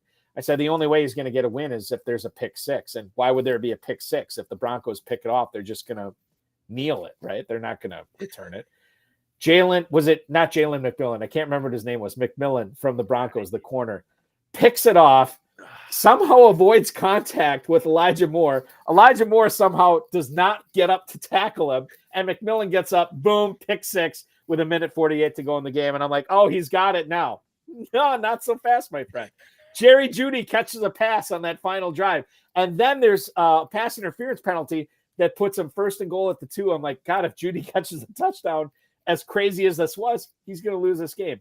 And then Jameis Winston never fails. And I'm a big Florida State fan. I don't know if you know that, Pat. I'm a big Florida State fan. I've seen this happen in the pros. I saw it happen in college. Winston throws another pick. Boom, game over, and he survives another week. Just unbelievable. I mean, and he didn't stay up for it, which was the crime, right? Because, I want my kid to stay up, but I can't be putting him to bed at 10:30 on a school night, which sucked, It was probably a fun thing to explain to him the next day. Oh, my God. Because he'll get on it. He'll get up, he'll get dressed, and as he's having breakfast, we'll talk or whatever. Before he gets on his iPad to check his score, which is what he always does Tuesday morning, I'm like, don't go on there yet. Let me tell you what happened last night, because it was absolutely insane. It was an insane Monday night game. Could be in for an insane Thursday night game here too, as the Packers are going to get the ball first, down 7-0, 9:41 to go in the first quarter on Thursday Night Football. Pat Fitzmaurice gave us his FFPC Weekly Challenge lineup in the previous segment. Play the FFPC Weekly Challenge now, myffpc.com, 10, 30, and 100 team contest. Join for as little as $35, win up to $2,500. No draft, no salary cap. Pick the players you want. Just don't duplicate anybody. If you want St. Brown, you can't have Goff. If you want Jordan Love, you can't have Jaden Reed. No duplication, one player per team. myffpc.com, or scan the QR code conveniently located right underneath Pat Fitzmaurice's microphone here. That will take you right to the registration page, and you can compete for $2,500 in Week 14 with the FFPC. Let's get into some start or sits here, Pat. Travis Etienne or Isaiah Pacheco, something that people never thought that they'd be wondering about heading into Week 14, but this is the world we live in. This is Week 14 in the FFPC. Travis Etienne is on the road against the Tennessee Titans, a formidable rush defense. Isaiah Pacheco, fresh off IR as of last week. Pacheco is at home against the Chargers. If you could only play one, who's it going to be? I feel a little bit better about Pacheco, just in the far better offense. I don't know if we get the full ramp up to where he's back, like operating as the true lead back with Hunt as a strict backup. Maybe it's still something close to 50-50, 60-40 in Pacheco's favor, but I do feel a little bit better about Pacheco. Just a much healthier offensive ecosystem for him than for Travis Etienne. Yeah, I mean, when it comes down to it, like, who would you want to start? Would you want to play the guy that is in this offense that's dying this year with Mac Jones, or would you want to play the guy that's, this is underrated. He's kind of fresh, right? He had all this time on IR. He's coming into Week 14 in a season where his teammates have been battered and his opponents have been battered over the last month and a half while he's been resting and rehabbing. I lean towards Pacheco here as well. Let's see, who is this? Is this Matrius Lloyd, Brock Purdy, or Sam Darnold this week? We talked about both these players. I think I feel pretty confident in saying I like Sam Darnold significantly more than Brock Purdy this week. Same. I'm with you. And the Falcons are easier to throw on than they are to run on. So I think the matchup sets up pretty well for Sam Darnold. His other question here, Pat, is at the running back position, which is what we're analyzing right now. He's got Rachaad White, who is at home against the Raiders this week. His other option is Jalen Warren, that is home against the Browns. I guess this kind of hinges on Bucky Irving's health, right? If Irving is ready to go, I would probably lean towards Warren here. But if Irving is out on Sunday, then yeah, I'm playing Rachaad White totally over Warren. Yeah, I think I'm probably going White no matter what.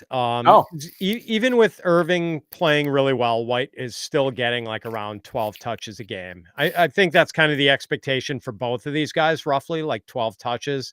I kind of dig what the Buccaneers have been doing and the way they've run the offense through their backs. I think Irving and White have combined for like 103 touches in their last 3 games. Like it's those two guys and Mike Evans, basically. Right. We haven't heard a peep from Cade Otton lately.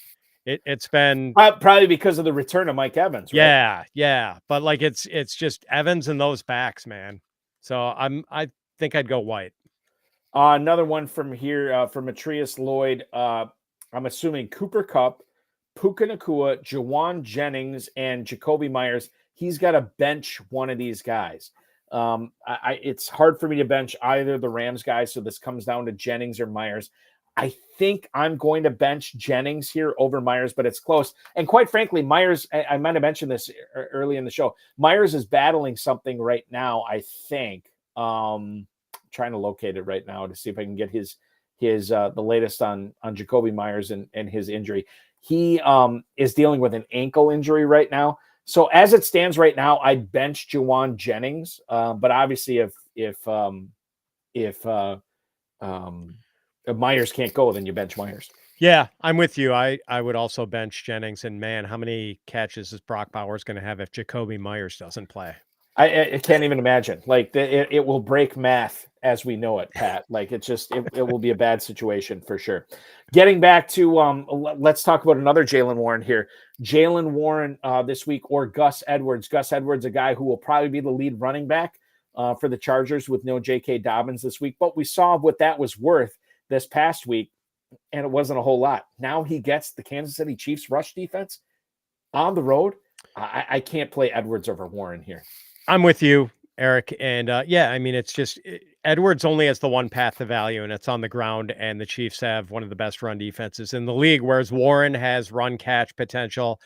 I know he shares, like, obviously Najee Harris gets a lot of work, and Cordero Patterson mixes in too. But like the Buccaneers, the Steelers are an offense that kind of runs through their running backs.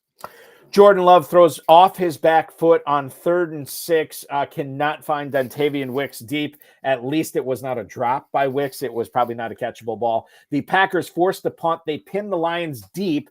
The Lions will have the ball 1st and 10 from their own 9-yard line when they resume in Thursday Night Football. 6:38 to go in the first quarter. They have gone to commercial. We have not, as we are talking about starts and sits here. And with 6 teams on bye, Pat, this matters this week. Zach Charbonnet or Jerome Ford. A lot to unpack here. Charbonnet on the road against the Cardinals. Charbonnet, who was getting carries and touches inside the 10, inside the 5, which was normally dedicated to Kenneth Walker over the past ever in Seattle. But now Charbonnet is getting those touches. Jerome Ford, a guy who was always the backup to Nick Chubb, and yet what we saw on Monday night was that Ford was out there a lot more than Chubb, maybe because Winston was throwing so much and Ford is just a better threat out of the backfield to catching the ball. I don't know. But these guys, Charbonnet and Ford, yes, they are backups in name only, because I think these guys definitely played a much bigger role in both these teams' offensive game plans in Week 13 and probably will again in Week 14. Don't have a strong feeling about it. Slight lean towards Ford just because he played more snaps than Nick Chubb, and it wasn't even all that close this past week. And I just don't feel great about the Seattle offensive line, which I think is one of the worst offensive lines in the league. How do you feel about Nick Chubb in dynasty leagues right now? Not great. I mean, he's heading into what would normally be the twilight years for any running back, his late 20s. I mean, I don't know if he hits 30 in 2025 or just 29, but coming off the injury, like I hope he is closer to the old Nick Chubb next year, but you just wonder how many years of like close to peak production he has, even if he does return to something close to what he used to be. I am in dynasty what they call a bag holder. In other words, I will have these old guys on my team as long as I can, and once they're no longer usable, I'll just cut them. I don't try to sell them off for draft picks or younger players or what have you, because I think that by and large it has bit me in the rear more times than not in my dynasty fantasy career. However, if you were able to get a 2nd-round rookie pick in 2025 for Nick Chubb right now, would you take it? I would take a second. Second round? Yes. Okay. All right. Let's move on to receivers here, Pat, and talk about Bills, the Bills receivers. This is interesting. I think I alluded to it in maybe it was a different show, but it seems like the Bills continue to go forward with the ground game as their focal point of attack, whether it's Josh Allen, whether it's James Cook, whether it's Ray Davis. That just seems like the way that they want to win football games right now, which is fine. However, that leaves us in a quandary of, number one, who the best receiver on the Bills is when Amari Cooper is playing hurt. And number two, how effective these Bills receivers are going to be. Cooper versus Shakir. I've been really surprised at how good Khalil Shakir has been since the Amari Cooper acquisition. And if you have to make a choice between these two players this week, Khalil Shakir or Amari Cooper, the Bills are going up against I had it and I'm sorry I lost it. The Bills are going up against this week in Week 14, the Los Angeles Rams on the road. Do you have a strong feeling here between Cooper or Shakir? If you can only play one, who would it be? It would be Shakir, because we just haven't seen a lot of targets for these guys lately, but Shakir basically catches every target that comes his way. Like, he is just a freakishly efficient receiver, high catch percentage, high yards per target. I feel a little bit better about him, although doesn't it feel, Eric, like we are due for one of these Amari Cooper eruptions? We'll get where he is like, it's that time of year, right? yeah, It's that 30 time of year. yards, 40 yards, 213 yards. That's just kind of the way Amari Cooper rolls. But we just haven't seen the target counts for him to make us think that kind of a game is coming, unfortunately. You know, regarding Amari Cooper, I was championing the whole Amari Cooper fan club in drafting season, because I said, and somebody posted this on X, and I don't want to take credit for it, but I can't give credit because I can't remember who posted it.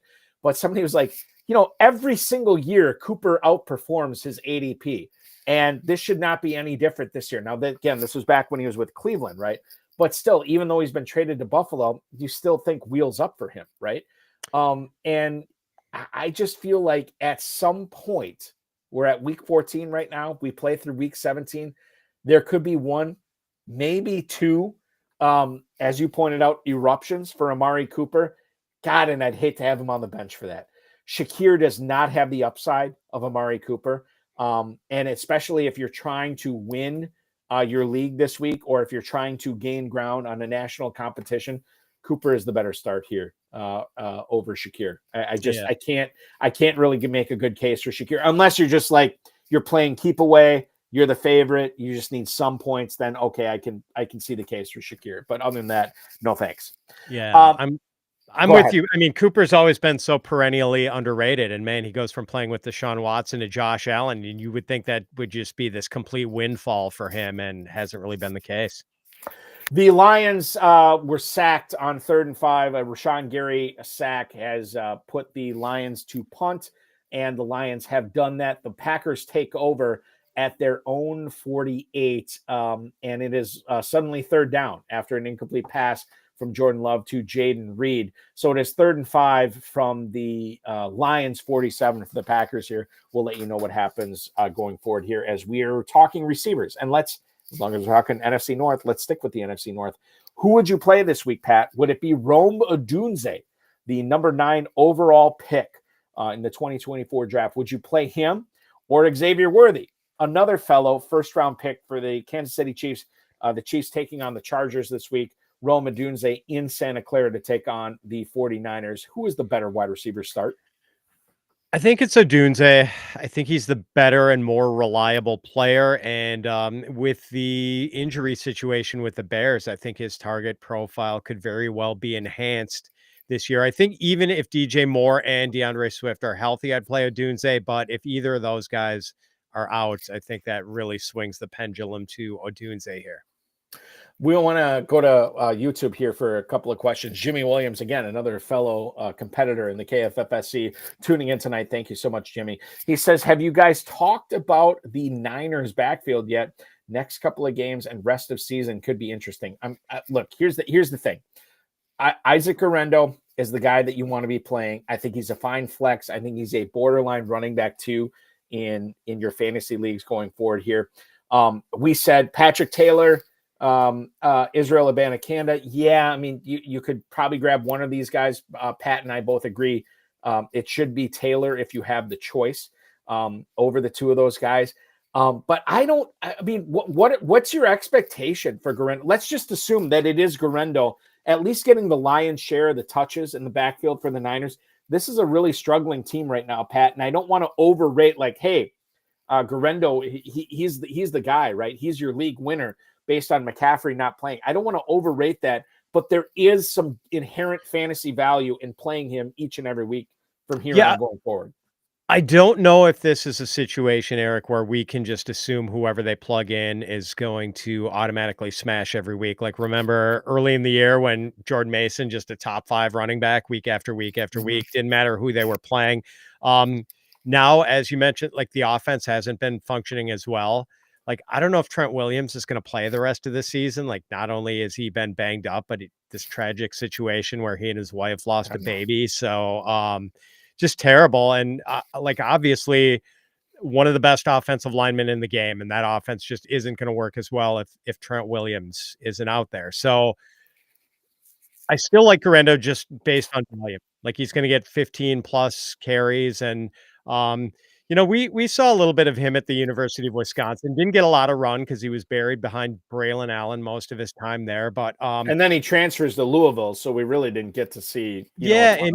And even at Louisville, he split time with Jawar Jordan in his final year there. Like had a pretty good year, had like 11 touchdown runs, but a big, fast dude with maybe not a lot of wiggle, but if he can pick up the one cut thing and become a one cut running back, like he could fit the Shanahan offense really well. So I do think there's a lot of upside potential here, and he's a pretty good bet for 15 or more carries every game the rest of the way, I think. So not quite as excited about him as I was about Jordan Mason earlier in the year, but still pretty good setup for him. Yeah, for sure. I think it was Ian Hartitz posted this on X. Like, if you didn't back up Christian McCaffrey with Jordan Mason, and if you didn't back up Jordan Mason with Elijah Mitchell, and if you didn't back up Elijah Mitchell with Isaac Guerrendo, and if you didn't back up Isaac Guerendo with Patrick Taylor, do you even fantasy, bro? And this is what we're looking at for high stakes leagues. Because I look at that and I'm like, no, you don't fantasy, bro. If you're not doing that, like that's a 12 team leagues with 20-man rosters. This is what you have to be doing. I have like one of the things that I have focused on over the last half decade, Pat, for my teams, and you can weigh in on this as well. The majority of my roster, my luxury spots, are spent on these one injury away type running backs, because if I can deploy 3, or in the FFPC, for those people who are playing that, I can't because I'm an employee, but for those people playing it, that can deploy 4 running backs on any given week, especially in the championship round, when you're trying to win a $1 million grand prize in the FFPC main event or the Fantasy Pros Championship. This is the pathway to do it. And I think, we're always looking for that guy that all he needs is a knee tweak or an ankle tweak, and he's in for a 25 touch week. That's what you're looking for. Yeah, even in these late weeks of the season, we are hoping that those guys will all of a sudden become lottery tickets. Let's talk. I'll just bring you up to date. The Packers, and I didn't see it. There was an incomplete pass to Christian Watson on 3rd and 5. The Packers forced a punt. They have pinned the Lions back deep in their own territory. Prime has gone to commercial. It is 1st and 10 for Detroit with a 7-0 lead from their own 11. And as we pointed out, Pat, in the pregame, whoever runs the ball best in the first quarter probably going to win this game. David Montgomery, 3 carries for 18 yards. Not great, but okay. The leading rusher for the Packers, Jordan Love, 1 carry, 8 yards. Not boding well for the Packers here early on, but we'll see. There's a long way to go. We're still in the first quarter. Hey, let's get back to wide receivers in starts and sits. Quentin Johnston, who is a guy that has been downgraded and then praised and then shamed and then held up high again. It's been a roller coaster of a career for Quentin Johnston so far. Would you play him or Ray McCloud this week? Ray McCloud, a player that, not a lot of people have rostered, not a lot of people are starting, but when you look at it, with 6 teams on bye this week, is Ray McCloud a guy that you would start at Minnesota over Quentin Johnston, who is in Arrowhead this week? So I think I've got both of these guys ranked like in the late 40s at wide receiver. I think I've got QJ like 46 and Ray 48, or 47 and 49, something. Like I've got QJ ranked a couple spots higher. Could understand if people had totally lost faith in him after the last couple of weeks, but he's tied to the better quarterback right now. And we've seen Kirk Cousins really struggle, even though the matchup seems pretty good against a Vikings team that gives it up through the air a lot more than on the ground. I think I'd still rather place my bet on QJ hitting on one of those plays where the defense forgets he's alive and he's wide open, which seems to be the only way he catches the ball these days, Eric, if there's no one within 20 yards of him. And at this point, again, with 6 teams on bye, you're looking for, like, there's a switch that gets flipped, right? You start looking for the upside of the home run play rather than the volume guy. Ray McCloud is the volume guy, but how much volume is there? It might be better off trying to get that 40-yard touchdown from Quentin Johnston or that 10-yard touchdown from Quentin Johnston, the guy who is looked to in the red zone here. So I'm with you on that with Johnston. Let's move over to tight ends here. And there's a wider conversation I think we can have about this. Will Dissly for the Chargers this week is going to be in Arrowhead to take on the Kansas City Chiefs. Would you rather play him, or would you rather play, again, a tight end on the road against Brian Flores' defense in Minnesota? His name is the name of the former first-round pick out of Florida, Kyle Pitts. Is it Dissly or is it Pitts this week for you, Pat Fitzmaurice? Oh, it's Dissly. I mean, Pitts has been on a milk carton the last couple of weeks, and Dissly going against a Chiefs defense that, as good as Kansas City is defensively, I think they've allowed the fourth most fantasy points to tight ends. They do give it up to tight ends, and Ladd McConkey is banged up. Yep. His status somewhat in doubt. Like I would have to imagine Justin Herbert is starting to lose confidence in Quentin Johnston.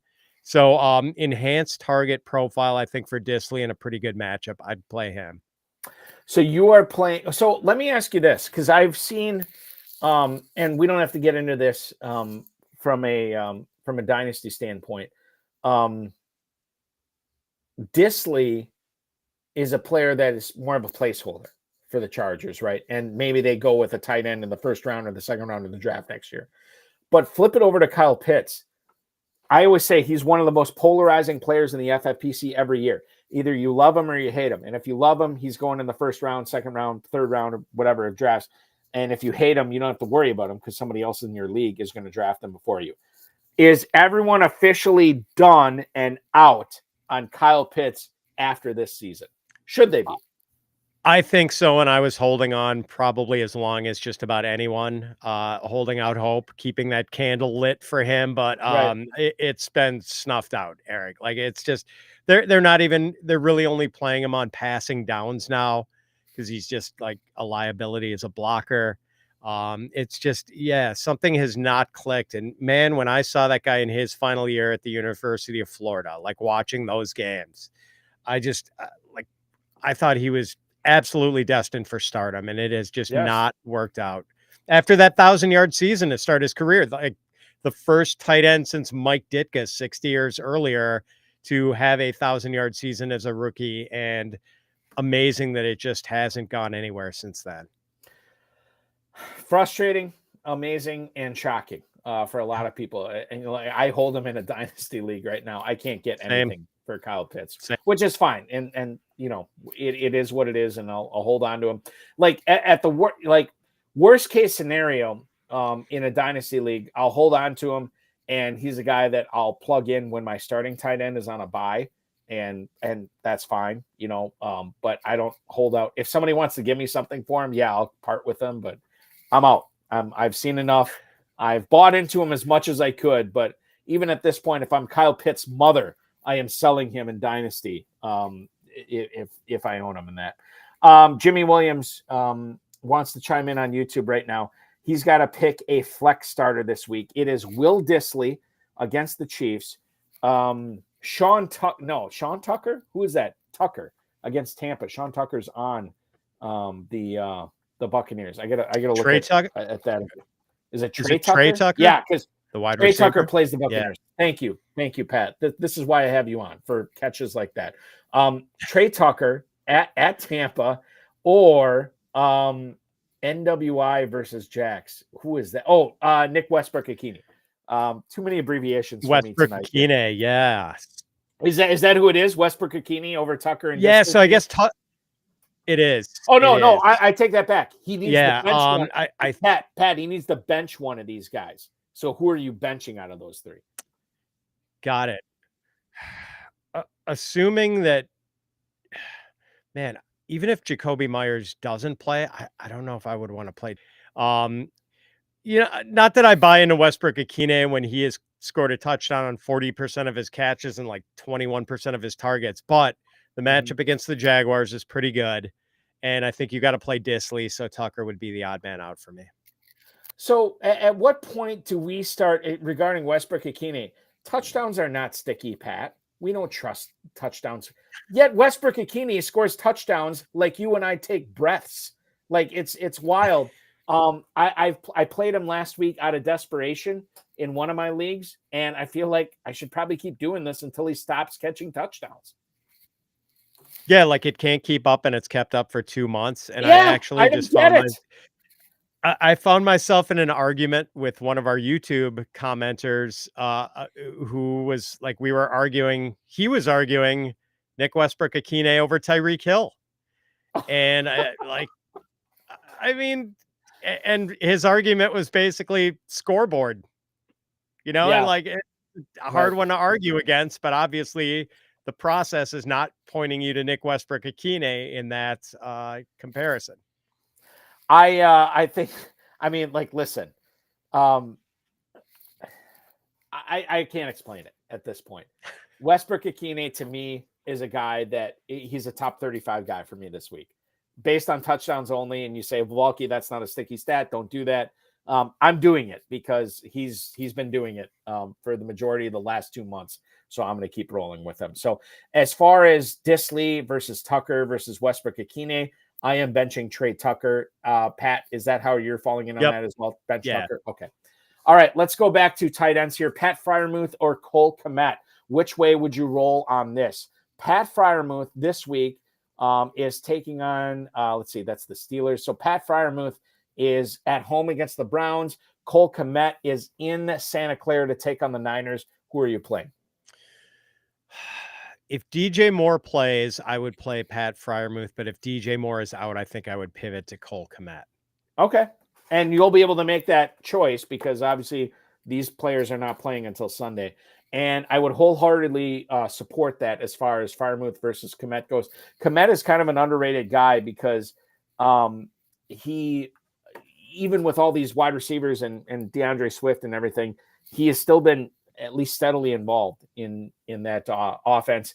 And if you look at what the Steelers did last week, it was a lot of Pickens. It was a lot of Calvin Austin. It was some Pat Freiermuth. So I get where you're coming from there with Kmet over Freiermuth. Gesicki or Noah Gray? God, Noah Gray, the bane of the existence for all Travis Kelce owners out there. If you have to play one this week, Gesicki goes down to Big D to take on the Cowboys. Noah Gray is at home against the Chargers. Normally I'd say, hey, it's a slam dunk Gesicki. Now I'm not so sure, Pat. Yeah, another guy, Gesicki, who I'm forced to jam into my Scott Fishbowl lineup because of all the buys. But I would love to recommend him, but I think I'd rather go with Noah Gray just because he's consistently getting targets. And those targets, well, I mean, both guys have excellent quarterbacks. But Gesicki has kind of disappeared from the Bengals offense, and it's hard to see him getting 7 or 8 targets when T. Higgins is healthy and he and Chase are dominating the target scene for the Bengals. It is wheels up for the Bengals right now. There are no injuries there, and so it's tough to trust Gesicki. You look over at, I'm looking at this on FantasyPros.com, a write-up from one Pat Fitzmaurice on Noah Gray right now. Pat Fitzmaurice points out 4 for 58, 4 for 66, 4 for 23. That's over his last 3 weeks. He gets the Chargers this week. Tight end premium formats. It's tough to sit Noah Gray if your best option is Mike Gesicki. So I'm definitely on board for that as well. We got a couple of minutes left. We'll go rapid fire literally through these quarterbacks here. Tua Tagovailoa or Russell Wilson? Tagovailoa at home against the Jets. Russell Wilson at home against the Browns. Pat, which one are you starting? I have Tua ranked 1 spot higher. That is almost in the coin flip zone. So it's very, very close. Why do you, just curiously, why is Tagovailoa a little bit higher than Wilson? Yeah, I mean, like, Tua's been pretty hot lately. I think he's been over 300 the last couple of weeks. And I know, obviously it was a lot of garbage time in the Green Bay game, but no Sauce Gardner, it looks like, for the Jets. And it just doesn't seem like the Jets defense has been pretty tough against the pass this season, despite all their struggles. But I just, who knows what their motivation level is. And we know what sort of weaponry Tua has. I like his play caller.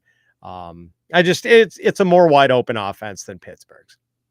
I would totally agree with that. And when you're splitting hairs, these are the things you have to look at. So I'm with you on Tagovailoa over Russell Wilson, even though it is close. Another close one for me, Geno Smith on the road in the desert against the Cardinals, or Matthew Stafford at home against the Bills. I lean towards Geno Smith here. What say you? Yeah, I think I've got Geno ranked one spot higher. That's another one that is really close. And normally I feel pretty confident about Stafford whenever Kupp and Nakua are both healthy. It didn't really work out against the Saints last week, but I know Stafford's a little banged up too. So I think I'd go with Geno. Geno is the man here from both of us. Kirk Cousins or Caleb Williams? I talked about Caleb Williams earlier in the broadcast. I think he is out for a big week against San Francisco this week. Kirk Cousins, man, I know it's a revenge game at Minnesota this week. I don't see it. I'm playing Caleb Williams here. He's at risk for an in-game benching, Eric. Like another pick or two, he could be out of there.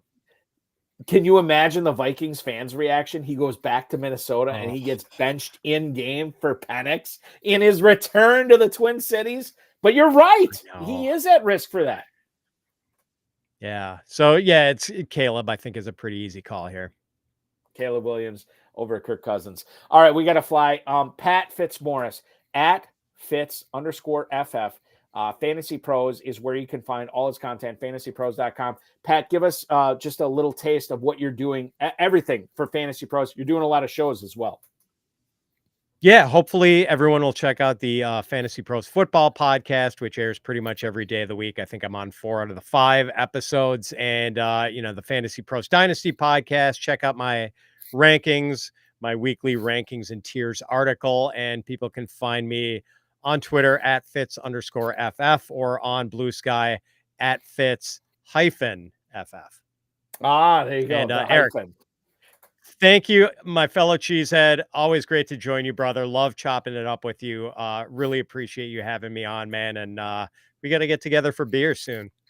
Oh, I'm on board with that. And I might be drowning my sorrows in a potential loss for the Packers tonight as Christian Watson catches a 21-yard pass. He fumbles. The Lions have recovered. They take over. 1st and 10 is at their own 46. I could be wrong on this. And they take over. Sam Laporta catches a 10-yard pass. Lions on the move again. Here's hoping the Packers can pull this out, but we will see going forward. At Fitz_FF, fantasypros.com is where to check out everything. Pat, thank you so much. I appreciate it. We'll do this again real soon. I hope so. See you, Eric. Thank you to Pat Fitzmaurice and our producer, Matt Deutsch. We'll be back next Thursday at 7 p.m. with Rotoballer's Corbin Young joining me as my co-host. FFPC Weekly Challenge, myffpc.com. Check it out right now. You could still play in the lineup, in the challenge that locks at 1 o'clock p.m. on Sunday afternoon. Thanks so much for watching, everybody. Enjoy this Packers-Lions game. Go, Pack, go on Thursday Night Football. I'll talk with you again next week.